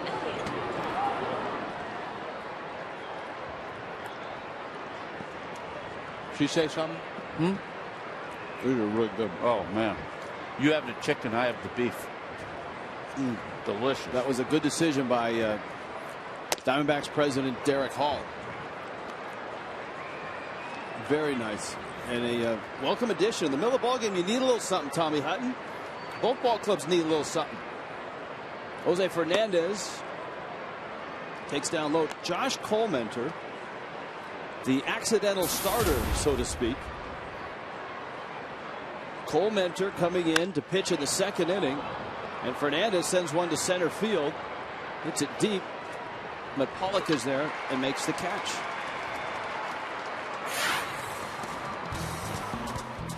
You can vote for the Major League Baseball All-Star team for the American and the National League, and it's, of course, in New York. The All-Star game is. Go to Marlins.com, vote the maximum 25 times, and get 4 free Marlin tickets for just voting. One random grand prize winner will get a 22-person luxury suite for a Marlins game. So go to Marlins.com and vote for your favorite Major League or Marlin player. Rich, we thought of something before the game. Going into San Francisco. Ruggiano with a fly ball towards the line. It's a long run for Parra, but he's a good outfielder. He can handle it, and he does. We'll have a chance to talk to Bruce Bochy, who will be managing the National League All-Star team, and he'll have some managerial picks. So maybe we can lobby for Jose Fernandez, possibly, maybe a Giancarlo. We can pick his brain. Boch is one of the good guys in the game, always happy to chat baseball. Here is Ed Lucas. Trevor Cahill started, got hit by a line drive off the bat of Marcell Ozuna. And so Colmenter came in out of the bullpen, took his time to warm up as he was allowed to, and ever since he's been dynamite. There's a ground ball to third. Prado across the diamond. Colmenter now has 5 no-hit innings in the books.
Back. She's waiting for the freeze cam, Tommy.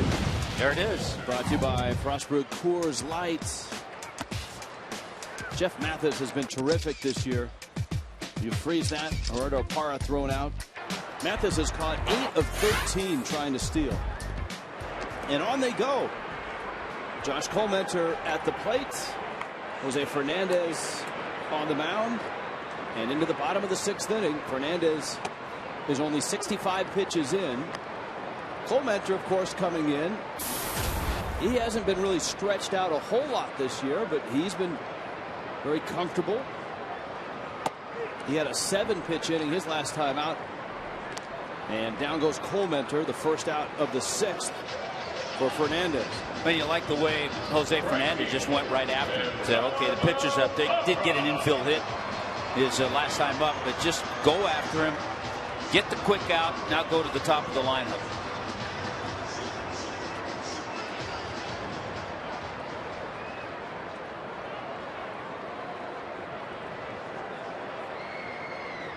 Here's Parra, who is 1 for 2. He's hit in 13 of 14 now. And he takes a strike. Diamondbacks always seem to have that abundance of outfielders, so much so that Parra was pushed out of the starting rotation, if you want to call it, last year. He did play in 90 games, and that was after winning a Gold Glove in 2011. Lucas spears that liner. Well, see, you mentioned Gold Glove, and you get a Gold Glove play. When you're at third base and you have a hitter who's got a little speed, you've got to play even with the bag. Lucas, even with the bag, off the line, and reacts to that line drive hit by Parra. It's one of the better balls hit off of Jose Fernandez by the Diamondbacks. And here's Cliff Pennington, who is 0 for 2. Pennington, a switch hitter, a little better from this side of the plate than as a right-handed hitter. Teams that face the Diamondbacks in about a couple of weeks will see a little different dynamic once Aaron Hill gets back. Power hitting second baseman. Flip to left. Ruggiano makes the catch. So Colmenter has a 7-pitch inning. Fernandez has a 7-pitch inning.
Here in Arizona in the 7th. Not a lot of hits, obviously no runs.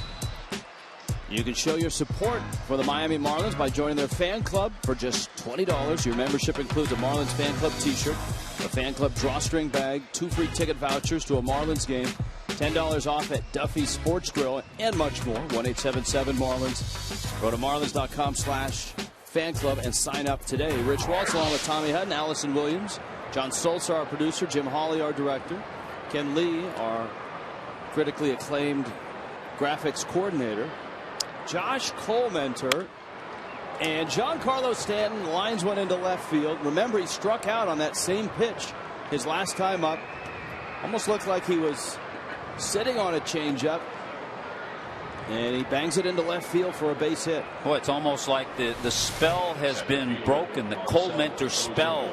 That's a pretty good changeup, too. He kept it down. But you're right. When you see a guy have that kind of swing on a good changeup, 99% he was sitting on that changeup and looking for it. Especially first pitch of the at-bat. So let's see if everybody else can make the adjustment, because it's second time through against Colementor for these hitters. For Ozuna, he's 0 for 2, and he swings and misses wildly at a rising fastball. Colementor has thrown 67 pitches, and Fernandez has thrown just 70 pitches. So even though Colementor came in the second inning, these two guys are even. Now, Fernandez is probably stretched out more than Colementor is. Though Colementor has been a starter in his career, he just hasn't this year had the volume of innings. He had made 17 appearances and had accrued 34 innings coming into the ball game. You see Tony Sipp, the lefty, in the pen. Well, he talked about Colementor when he arrived in 2011. 24 starts, 31 games, with 24 of those as a starting pitcher, and he was 10-10.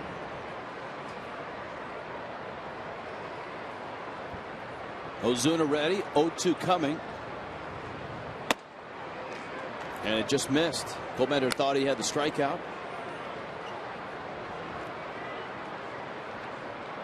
And it was in. It's a different look for an umpire, too. From Cahill to Colementor. From a sinker ball to a rising fastball. And Ozuna goes after that changeup, which was way out and down. He is a tough matchup, number one for any hitter, especially for a young, aggressive hitter. Talked about bouncing balls. He's not going to bounce that fastball, but the changeup he will. And that's what that pitch was. Now here's Dietrich. This is the third at bat for Dietrich. This is the entry point for Colementor back in the second inning, when Cahill came out and threw 3 pitches and could not continue after getting hit in the hip area by the line drive. Dietrich waves at the changeup. It's a funky release point, and that's all well and good, but it's a consistent release point from fastball to changeup, which makes it really tough on hitters.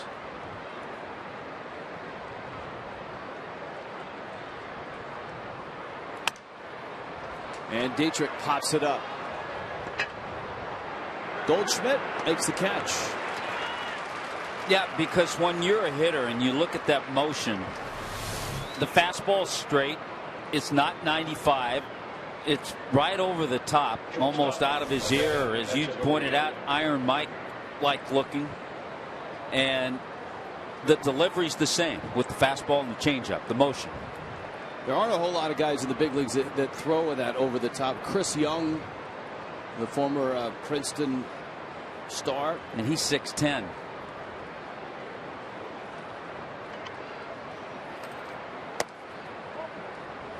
Changeup floats high. Echeverria has popped out and struck out.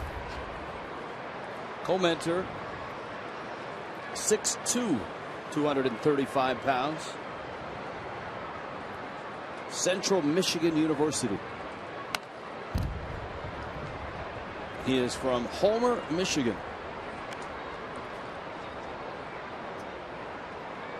And even that stumps our Michigan born and bred director Jim Holley. He's not sure where Homer, Michigan is. Jim is a Michigan homer. I mean, he roots for the Lions and the Tigers, the Wolverines. Not so much the Spartans, though.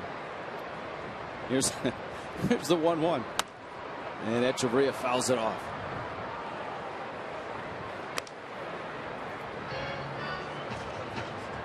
Boy, this has been, if you're a manager, Kirk Gibson is saying it's been a bonus for him to have his starter, Cahill, leave after 1 inning and then get this kind of outing out of Colementor. Boy, this saves your bullpen, does a whole lot of things. Colementor,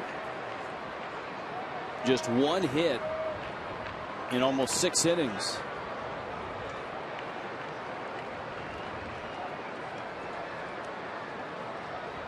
And you're right about that initial meeting when Clemente was warming up, as hitters swarmed around Tino Martinez looking on paper at the scouting report. Anything that's on paper is pretty much worthless if you haven't faced a guy like this or haven't seen Clemente himself. I mean, you can look on that paper and it'll say fastballs and changeups, but that doesn't tell the story.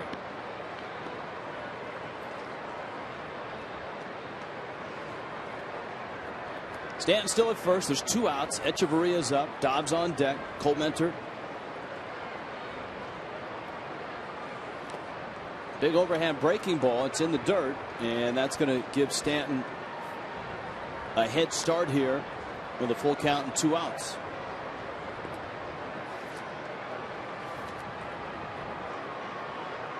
And I'm pretty sure, I do not think he has thrown anything but the fastball or changeup since he's come in.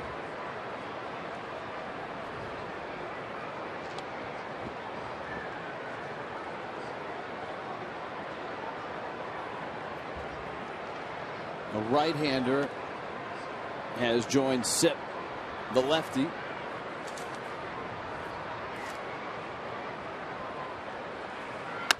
Stands on the move. Fly ball right field. Parra back at the track. And he makes the catch. Echeverria is about as good as the Marlins have hit against Clemente. It's still scoreless here.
Here at the Game 7 grill just outside Chase Field, that applies to the wings. They have the self-proclaimed hottest wings in baseball, made with ghost pepper, known as being the hottest pepper in the world. Well, just how hot are they? You have to sign a waiver to eat them. But if you do, 8 wings, 15 minutes, nothing to drink, you will see your name on the Wall of Fame. Only 10 people have done it. I am not brave enough to take on this challenge, but I know somebody who is. Our fearless producer, John Salser, these wings are headed his way. We'll see if he can take the heat. Yeah, I think we'll be riding solo on the post-game show here. Make sure we don't sit next to our producer on the flight to San Francisco. Paul Goldschmidt, Miguel Montero, Martin Prado. Scoreless ball game. 7th inning stretch has come and gone here in Arizona. Goldschmidt is flied out, bounced out against Jose Fernandez. This is a series where each of the first 2 games has turned on one swing of the bat. And for the Diamondbacks, it was Goldschmidt last night in the 9th inning against Chad Qualls. For the Marlins, it was Giancarlo Stanton in Game 1 against Heath Bell. And so here they are again, both teams tied in the bottom of the 7th, and Goldschmidt swings and misses. The count's 1-2. Fernandez, not a dominating performance in terms of strikeouts, but in a way it's been dominating. It has been, and he has started to get that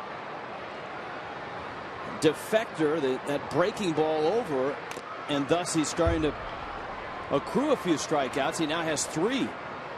Remember, against St. Louis, we saw the 2 different breaking balls. The one that had that more downward spin, and then the one that he used against righties that just tailed away from right-handers.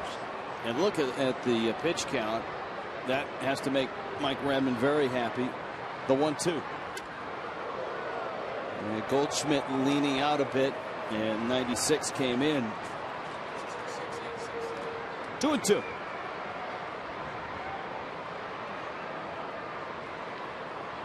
Goldschmidt's had a great series here and a great series in Miami against the Fish, and he was, after that fastball that was in, the breaking ball, he had no chance. 4 strikeouts now.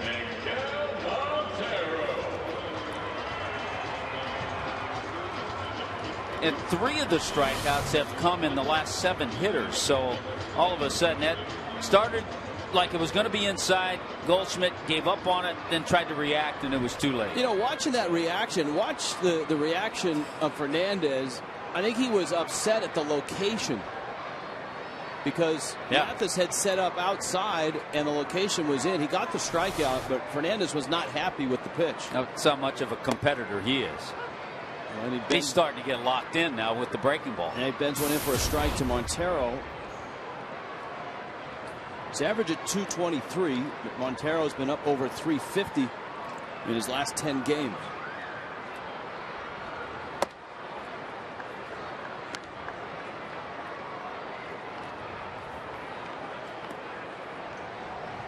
Now David Hernandez, who was part of the bullpen effort last night for the Diamondbacks, gets loose. In fact, Hernandez pitched the 8th and picked up the win when Goldschmidt walked off with a home run. It might have been a changeup. It's a pitch we haven't seen a lot of today from Jose.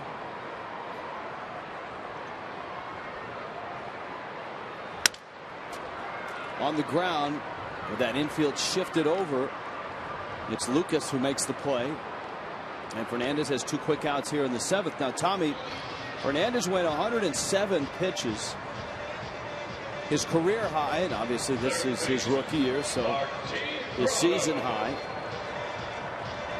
And right now he's sitting nicely at 80 pitches. He needs just an out to put 7 innings in the books. It'll be a decision that will leave up to Mike Redmond because Fernandez is 3rd up when the Marlins bat in the 8th inning.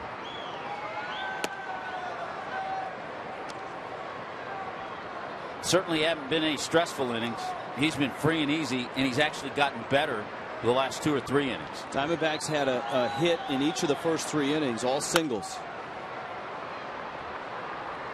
And Prado's behind in the count 0-2.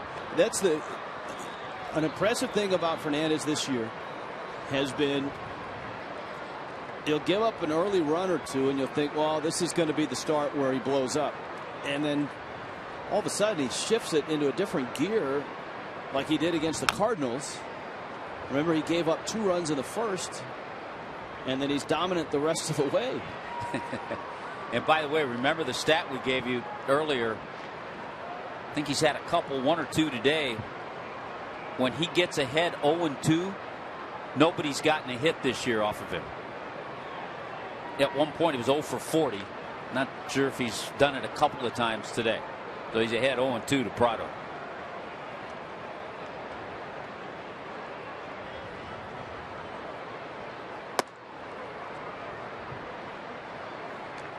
Up with the breaking ball. He wants a new baseball. Sometimes if a pitcher misses with the breaking ball, he didn't like the feel of the seams. He might ask for a new one.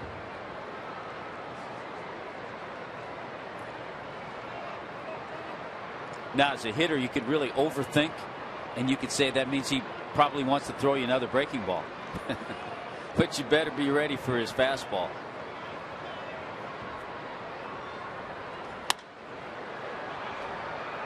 Through the breaking ball, and he gets a pop-up. Dietrich is there, and he makes the catch. Jose Fernandez has been absolutely terrific. Get him a run! Get him a run!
Arrow Nation giving you a game summary, and to summarize, it's been pitching and pitching and more pitching. Jose Fernandez, 7 shutout innings. The Diamondbacks did it in an interesting way. Trevor Cahill knocked out with an injury after an inning, and Josh Colmenter just went 6 innings of 1-hit shutout ball. And so here we arrive in the 8th with the Marlins and the Diamondbacks scoreless. And Greg Dobbs won't be facing Colmenter. He's done. He will be facing David Hernandez. And Dauber lines one into left field for a base hit. Boy, somebody different looking than Colmenter. That's all the Marlins needed. So leadoff hit here in the 8th inning. This year, the Panthers hold the 2nd overall pick in the NHL draft in a special edition of Inside the Panthers. You'll go behind the scenes to listen in as General Manager Dale Talon and his scouting staff conduct interviews with the top 3 rated prospects of the NHL draft. And then Frank Fort will sit down with Talon to get his insight on how the Panthers plan to progress and continue to build. Tomorrow, 9 o'clock on Fox Sports Florida.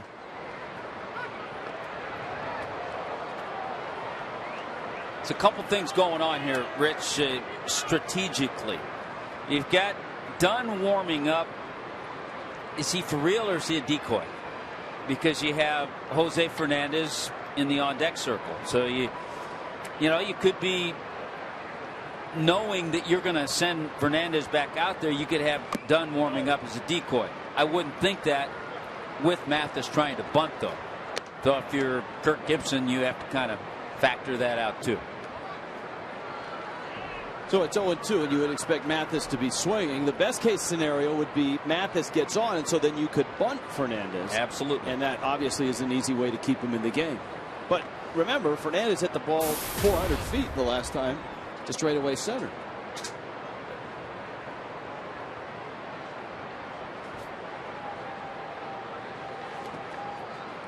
Redmond has a slew of left-handers. Logan Morrison would be maybe choice number 1. David Hernandez, we saw last night, he had a 1-2-3 9th inning. He was a recipient of that Goldschmidt home run. He was the winning pitcher last night.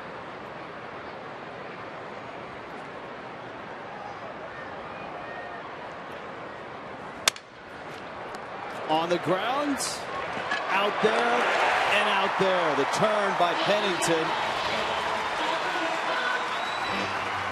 And Fernandez didn't even look back to the dugout. He went straight to the plate. So Fernandez will stay in. This makes the decision a little easier, doesn't it? Not that Redmond wouldn't like to have runners on base. Yeah, he would like to. It might add to a little bit of our homework assignment on the plane, though, to ask Red what he had in mind in that situation. The one dynamic that's different for Redmond, that's a swing. And the count's 0-1. The one dynamic that's different for Redmond is his leadoff hitter in this ballgame isn't Juan Pierre. He's actually got an RBI guy there in Ruggiano, and he's on deck. Fernandez hits one to center again deep, and Pollock is back and he makes the catch. Jose's hit 2 out there to center. David Hernandez looked a lot like Josh Colmenter. And this game is still scoreless.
Oh, sorry. I just figured I'd stop by the Mountainside Fitness Center and work off some of that ballpark food. This is actually the first fitness center located inside a sporting venue in the United States. It's pretty big, 17,000 square feet. It's got all the strength training, cardio equipment you could want. So if you have too much the ballpark food, you can get your workout in. It's open to the public like a regular gym. You just buy the membership, and it just opened in December. So a new addition here at Chase Field to make you feel a little bit better about all that ballpark food.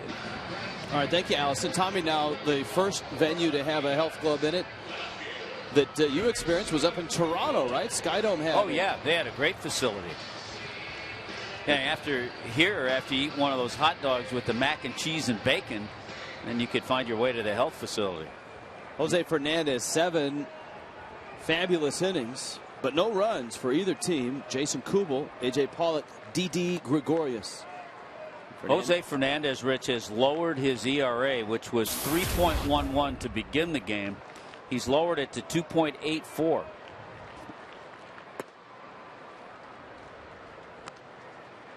And Kubel with a count at 2-0. Fernandez at 87 pitches. The Marlins will limit Fernandez innings total this year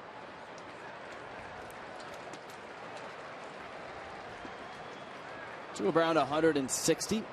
It's the first 3-ball count today. Heath Bell in the bullpen.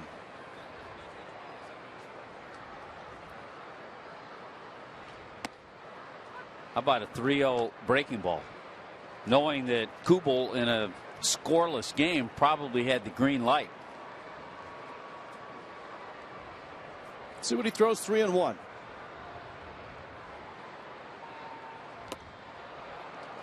Two-seamer or changeup? Hard to tell. I would say two-seamer because it was a little bit hard for his changeup, but you never know. He's had a lot of movement with that pitch in the low 90s today. And that's a pitch he wasn't throwing a lot early in the season.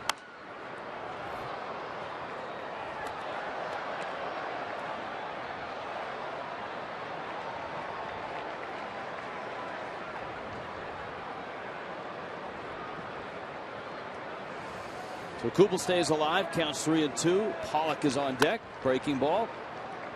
Hold foul.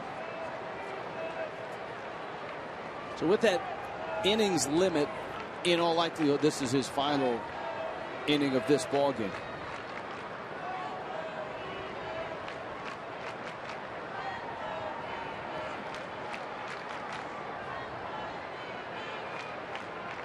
He will be just over 80 innings after this ball game in 14 starts.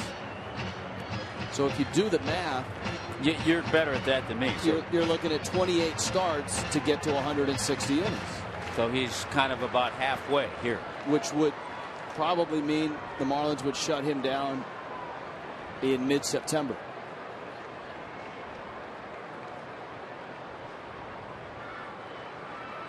Ninth pitch of the at-bat, and he missed. He lost him.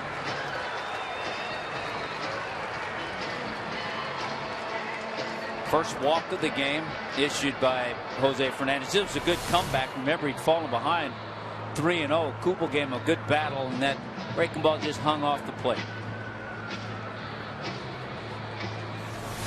You can see the reaction, and Mathis is out there right away trying to make sure that the walk does not affect Fernandez.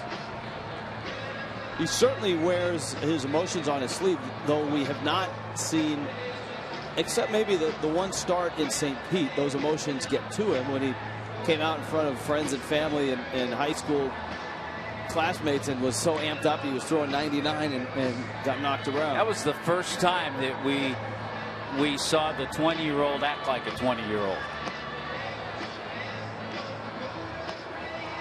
But the beauty of it is that he talked about it after the game, and he realized it. Josh Wilson is going to pinch run for Kubel. That gives the Diamondbacks a little speed.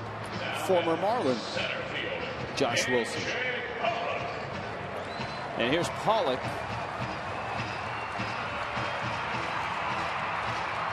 Diamondbacks in a similar spot that the Marlins had in the top of the inning, in that they've got a runner on, but they're near the bottom of their order.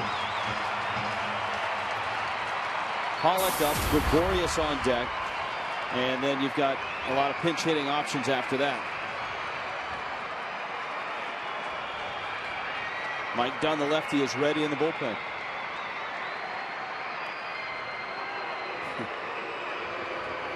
I think Dobbs was expecting a fastball. He got changeup.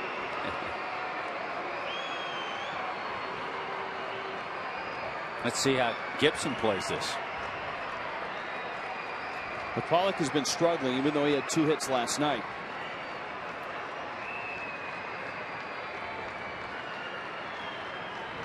He squares and bunts it foul.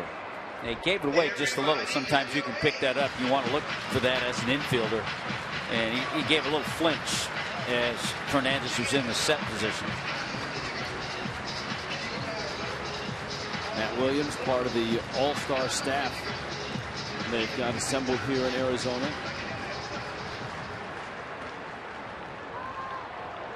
Got a couple of MVPs. Actually 3 MVPs. Baylor, Trammell, and Gibson. You got a Rookie of the Year in Steve Sachs. You've got a 3-time All-Star in Charles Nagy, who's won 129 games. Trammell, the MVP, and 4 Gold Gloves. Matt Williams, 4 Gold Gloves. It's going to be tough on Glenn Sherlock, the bullpen coach. 1-1, popped up. Mathis has it. Nice play. Good reactions, like a cat back there is Jeff Mathis. One thing to consider, Rich, too, just looking ahead, with Fernandez out there, mask off, he picks it up right away, Mathis with the catch, is that the next time Jose pitches, he'll get an extra day. We've got the 4-game series in San Francisco. The team comes home. Monday's an off day. So it would be Tuesday night against Minnesota would be his next start. So he'll get an extra day.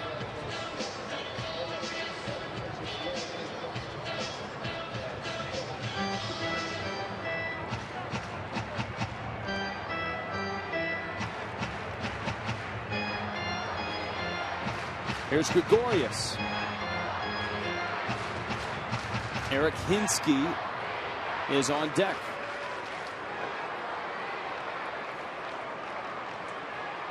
Josh Wilson, the runner at first. And a sharp breaking ball. Gregorius swings through it.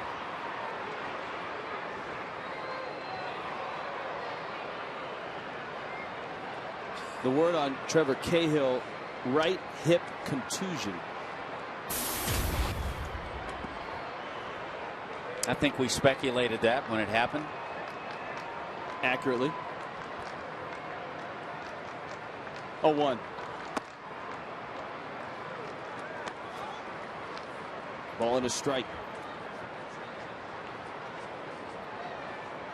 Well, the talent of infielders that have come out of Curacao the last few years, from Andrelton Simmons in Atlanta to this guy Gregorius, the 2 uber prospects, Xander Bogaerts in Boston, and Jonathan Scope, Baltimore. 1-1. Jerkson Profar. There, that's right. Up with Texas. Another middle infielder. I think that's impressed me about Gregorius. He came into this game with an on-base percentage of near 360. So he's done a good job in that department.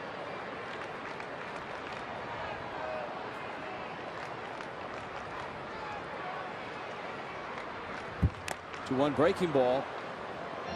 And it's 2-2. If Fernandez gets Gregorius, does he get to face Hinsky? Absolutely. All right.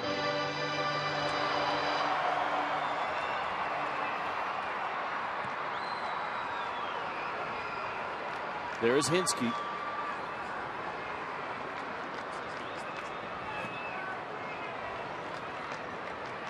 This is the most stressful inning that Fernandez has had, though. Wilson's at first. 2-2. runs it away, and we'll see now if the Diamondbacks put the game in motion. By inning, not only stressful, but in terms of volume for Fernandez, is the longest in pitch count. Now, if he loses Gregorius, might be a different story as far as who faces Hinske.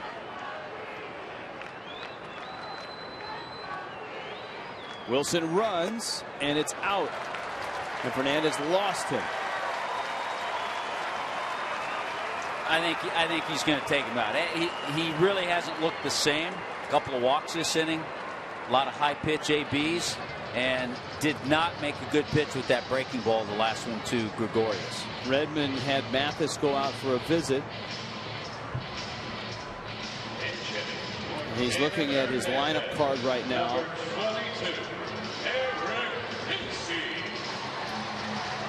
The tough part, and I know Red's thought about this, you want to give Fernandez every opportunity to possibly win the game, but you also have to think of the game.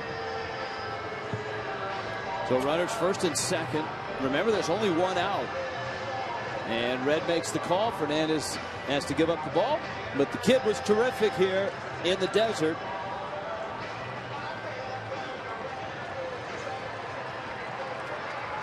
Couple walks here in the 8th. Here comes Dunn.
Third innings into this thing.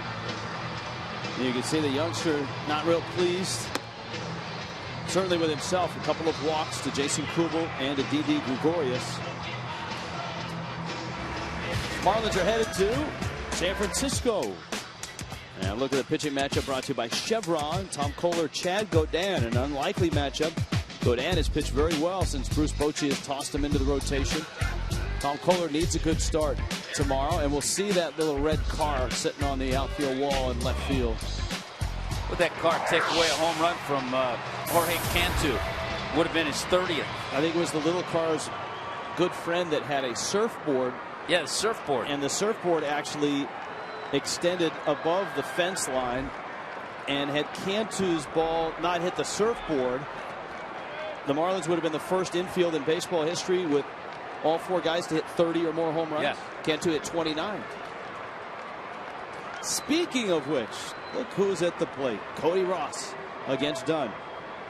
So Hinske announced Ross pinch hits for Hinske. And takes a breaking ball in.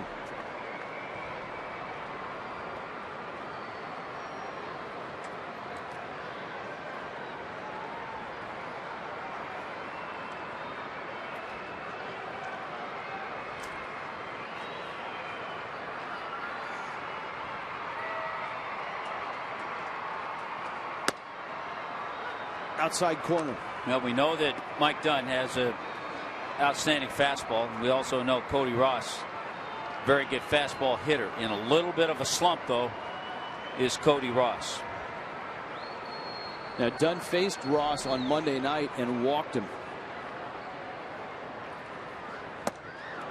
Good breaking ball. For the Diamondbacks, with Wilson at second base, it's their first runner in scoring position. Cody Ross 0 for his last 14.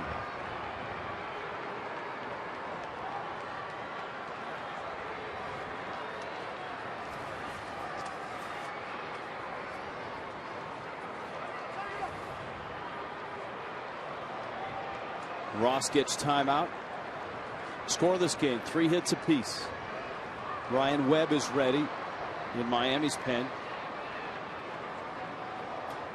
You got a lefty bat on deck in Parra.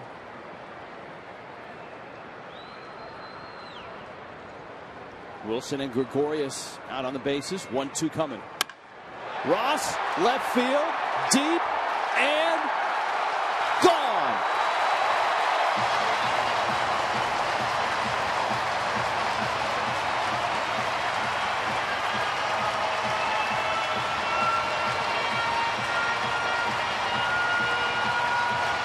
Boy, that's a crying shame. That's a shame. 2 runs of those 3 are charged to the line of Jose Fernandez. That trademark skip and flip of the bat. Cody knows it when he hits it, and he knew it when he hit that one. Dunn went back to the slider. Remember, the one before was 90 miles an hour and more down and in. He went back with the same pitch. Didn't get it in the same location. 3-run pinch hit home run for Cody Ross and a 3-0 Arizona lead. Watch where this slider is. Targets in, stays middle of the plate. And Cody Ross hits a big one. And a long one. Yep, there's that flip, that little skip. It's only his 3rd home run this year.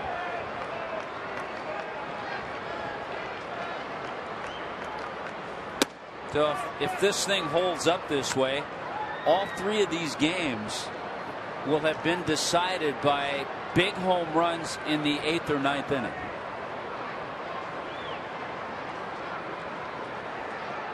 And of course, the Diamondbacks now are just 3 outs away from the win, so Heath Bell will come in and try to shut the door.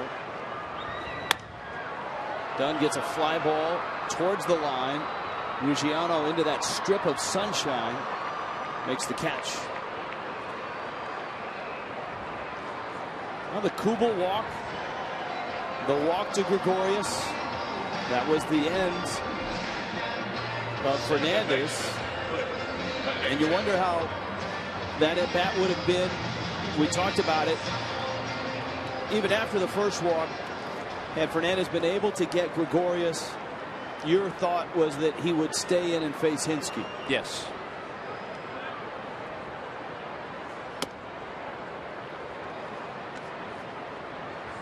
Because if you're Mike Redmond there, you obviously you're watching and seeing how Fernandez is reacting, and you also know if you bring in Dunn that Kirk Gibson will do what he did. He'll pinch hit for Hinske.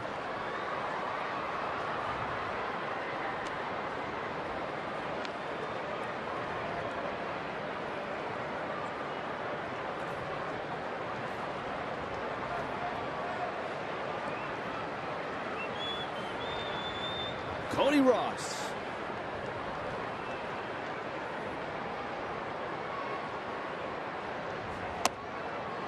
And this goes back to our theme. As you see Heath Bell getting ready, the theme at the outset of the telecast was all the runs in this series that have been scored on home runs. Not a lot of run scoring hits other than the home runs.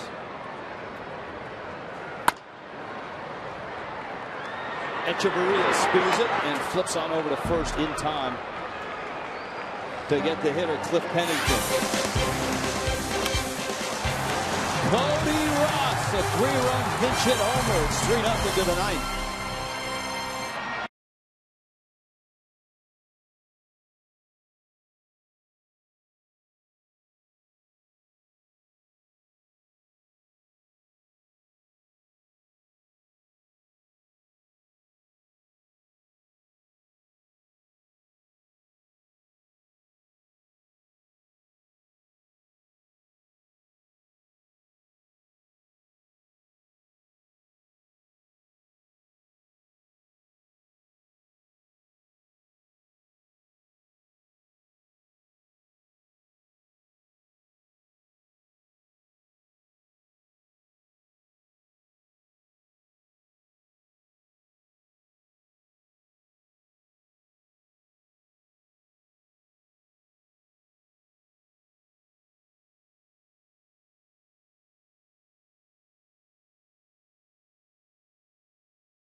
Pinch hit 3-run homer off of Mike Dunn in the bottom of the 8th. So on to the top of the 9th. A reminder that MLB.TV is celebrating 11 years. Join the millions of fans and subscribe today.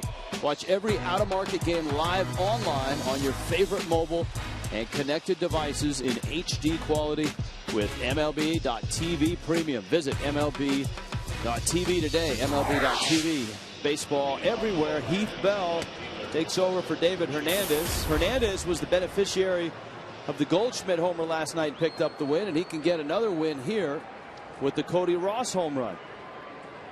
I remember it was the Giancarlo Stanton home run off Bell in the first game of this series that was the big hit. Justin Ruggiano, Ed Lucas, and then Stanton, and if anybody reaches, Ozuna and Dietrich. Bell against Ruggiano.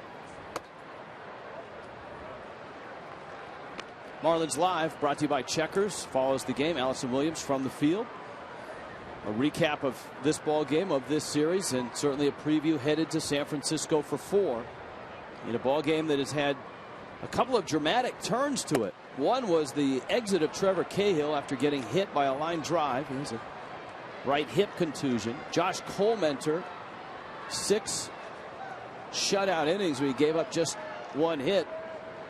And then, of course, the exit of Jose Fernandez after walking a couple, and the 3-run pinch hit homer by Ross moments ago. Bell gets a strike. Ruggiano in the leadoff spot, getting a start with Juan Pierre getting the afternoon off.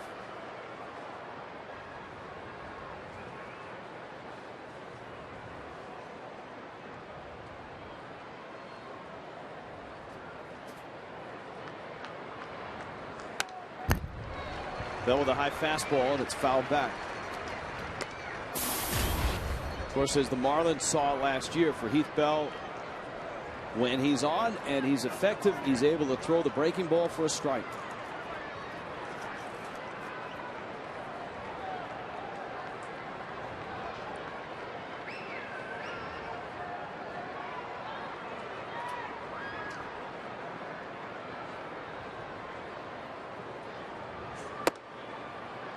Fastball up. So more than likely, if you're Ruggiano, you're going to see the fastball again.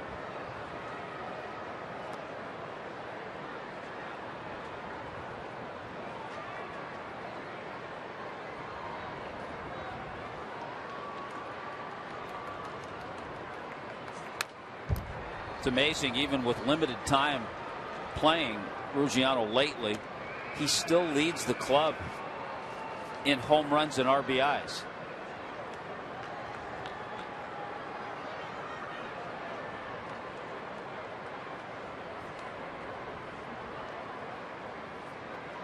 Ed Lucas on deck. That high fastball is a tough one to lay off when you have 2 strikes.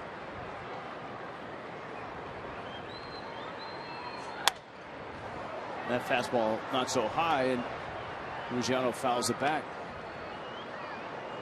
You know, one guy, former Marlin, who's having quite a year in terms of RBIs is Houston Astros third baseman Matt Dominguez. Hit a grand slam the other night. Dominguez has 10 home runs and 40 RBIs.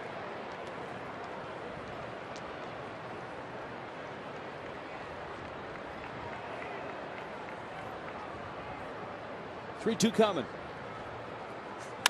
Fastball. Ruggiano crushes it. Left field and deep and out of here. Way out of here. Goodness. What's amazing, we've seen Heath Bell briefly in this series. He's given up 2 bombs. Unfortunately, there's a little work left because of the 3-run shot hit by Cody Ross, but a good at bat, terrific by Justin Ruggiano. Finally got that fastball down just a little bit, about belt high.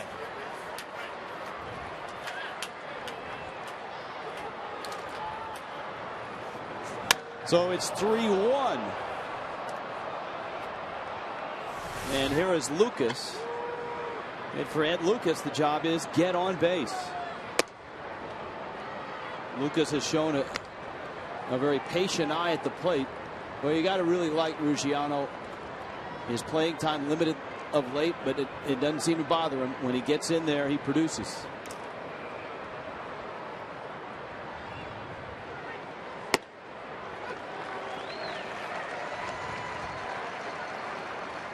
Lucas in a bit of a drought. 0 for 3 on this one. His average has dipped to 259.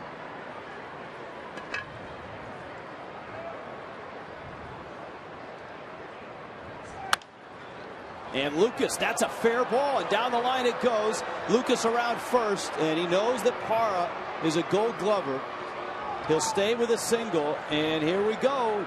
The tying run, Giancarlo Stanton comes to the plate against Heath Bell. Right fielder, Giancarlo Stanton. That's all you want when you're in this situation, is to get the tying run to the plate. When you're on the road, you'd like to get the winning run to the plate. But you've got the opportunity, and you got some of the big guys coming up. Remember the sequence between Bell and Montero with Stanton involved. Bell was out in front. Montero wanted a breaking ball, and Bell shook him off emphatically. Stanton told Allison on Marlins Live that once he saw Bell shake off, he was very confident he'd get a fastball, and Stanton hammered it for a home run, a game-winning homer. Breaking ball. It's 1-0. Hasn't gotten it over yet. All right, shake off the fastball. It was up, out over the plate. Stanton stayed on top of it and drove it.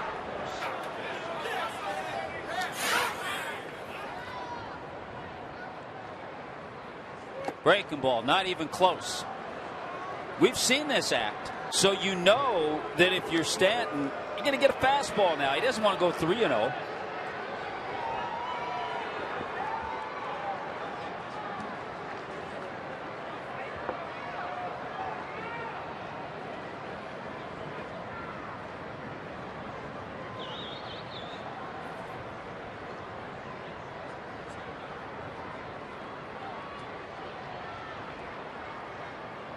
Pitch.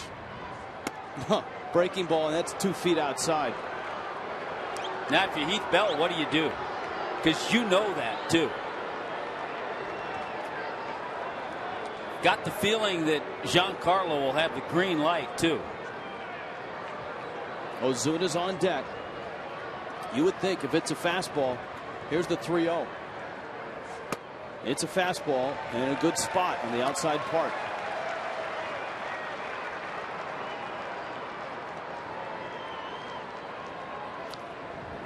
Kirk Gibson has seen the act as well, and he's got a right-hander getting ready in the bullpen.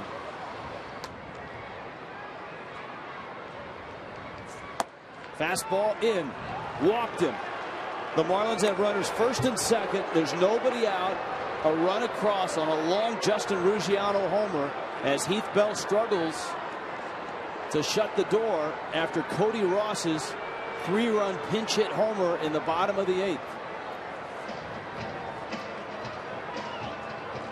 Charles Nagy out there to try to settle Bell down and also buy a little time for Will Harris, the right-hander, who's warming up. Now this is a supreme test for Marcell Ozuna. The struggles that Ozuna's had over the last 3 weeks, Tommy, has been chasing pitches, especially breaking balls, out of the zone.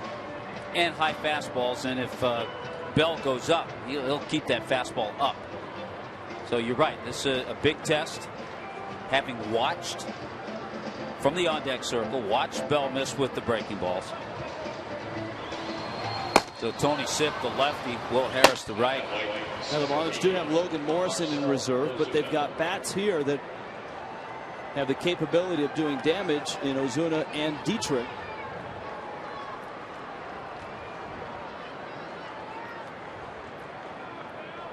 Lucas at second. Now remember, Stanton, who is the tying run and the trail runner, does not have the best of speed right now with that sore hamstring. And Bell misses away. It's 1-0.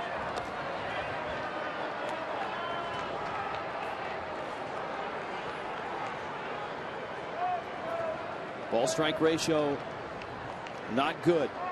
Ruggiano hit one in the seats to make it 3-1. Lucas singled. Stanton walked. Ozuna takes outside, and now Bell can't spot the fastball. Now he's having trouble with that.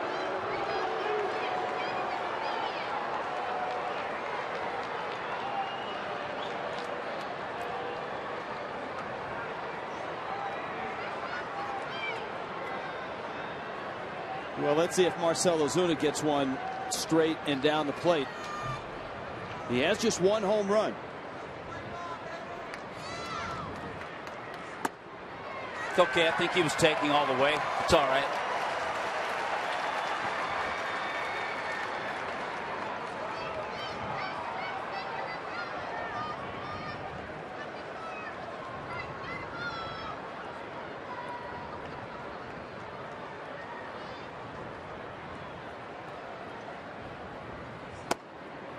Caught the corner, and now Bell has worked himself back to a 2-2 count.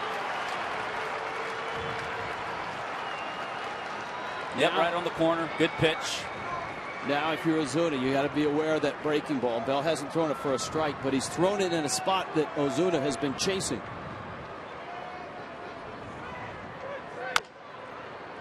Left that one on the plate, and Ozuna pulls it foul. And the thing you have to file away, he did throw one, but he did throw it for a strike. It's the first time this inning he's done that.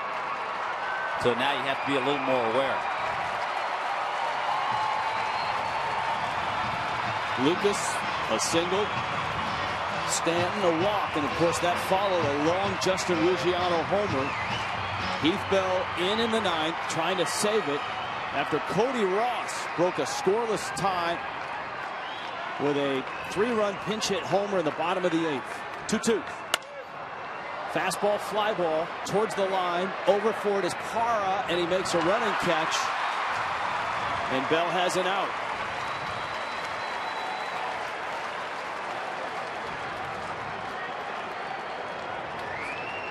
So 1 out in the 9th.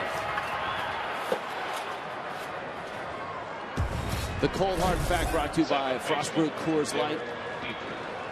For Cody Ross, the pinch hit homer broke an 0 for 14. You know, as we know, Cody Ross be worth checking the box scores the next week or 10 days to see if he goes on a little bit of a tear.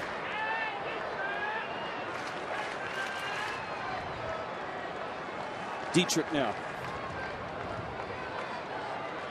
Dietrich's hit some dramatic home runs. Remember the 2 in Chicago against the White Sox. They were late in ball games.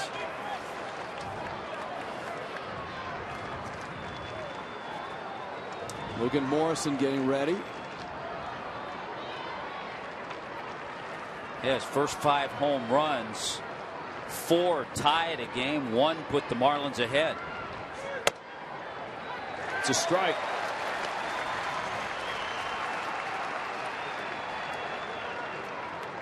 Boy, it was in, although it was right at the letters, actually.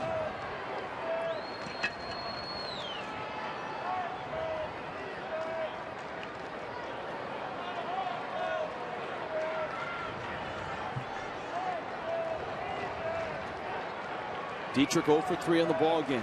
Trevor Cahill for an inning. 6 great innings by Josh Colmenter. David Hernandez handled the 8th. Bell trying to save it in the 9th, and it's not going well. He's thrown 24 pitches.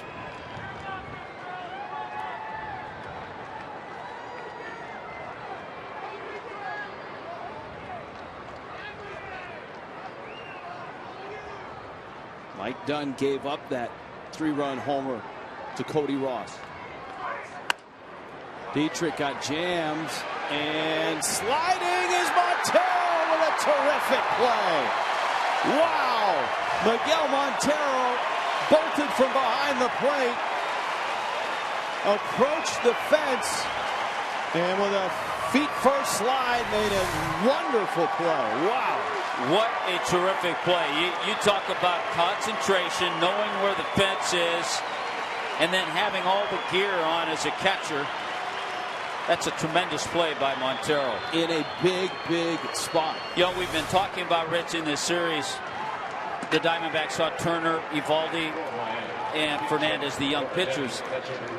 After the walk to Giancarlo, it was Ozuna, young hitter, Dietrich, young hitter. It was going to be Echeverria, young hitter, and Mike Redmond's going to send up Logan Morrison.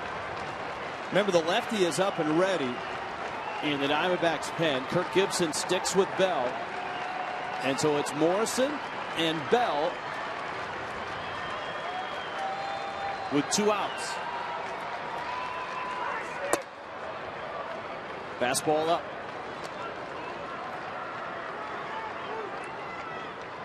Morrison, a couple of hits in last night's ball game. 2 pinch hit home runs in his career in 15 pinch hit appearances.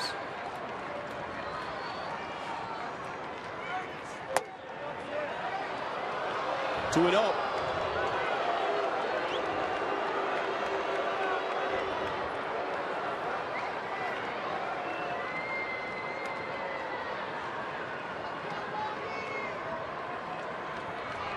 Outfield is deep.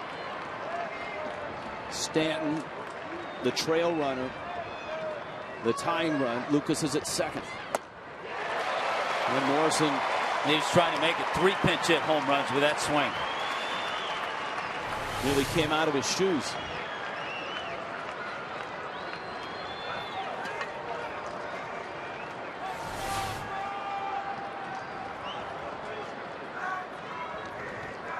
Another lefty back, Greg Dobbs, is on deck.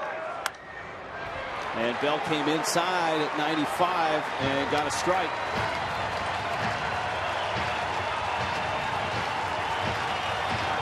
$27,000 here. Coming to their feet.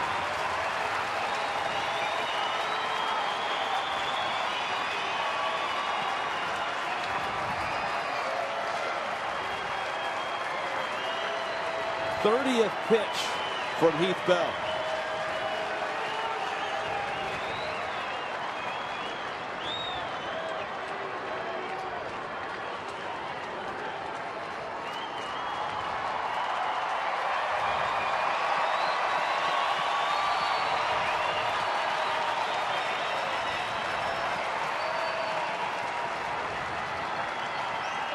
Two. Morrison in protect mode. Yeah, that's that foul off that high fastball mode. Get one down in that area that Ruggiano saw one.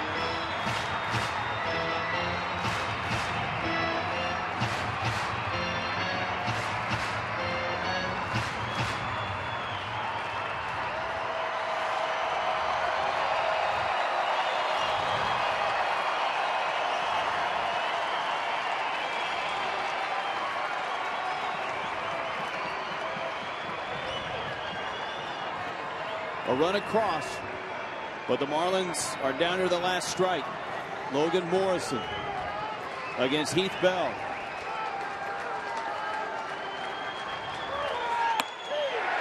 Struck him out. He rung him up, and Bell gets the save. Morris in a discussion with Marty Foster as they walk to the dugout. It wasn't easy, but Heath Bell finishes for the Diamondbacks. And on Fox Tracks, wow. It's out, but not by much.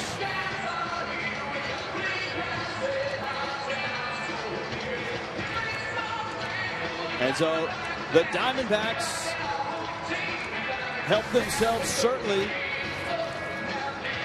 Cody Ross, the 3-run pinch hit. Home run in the bottom of the 8th. The difference in a 3-1 win.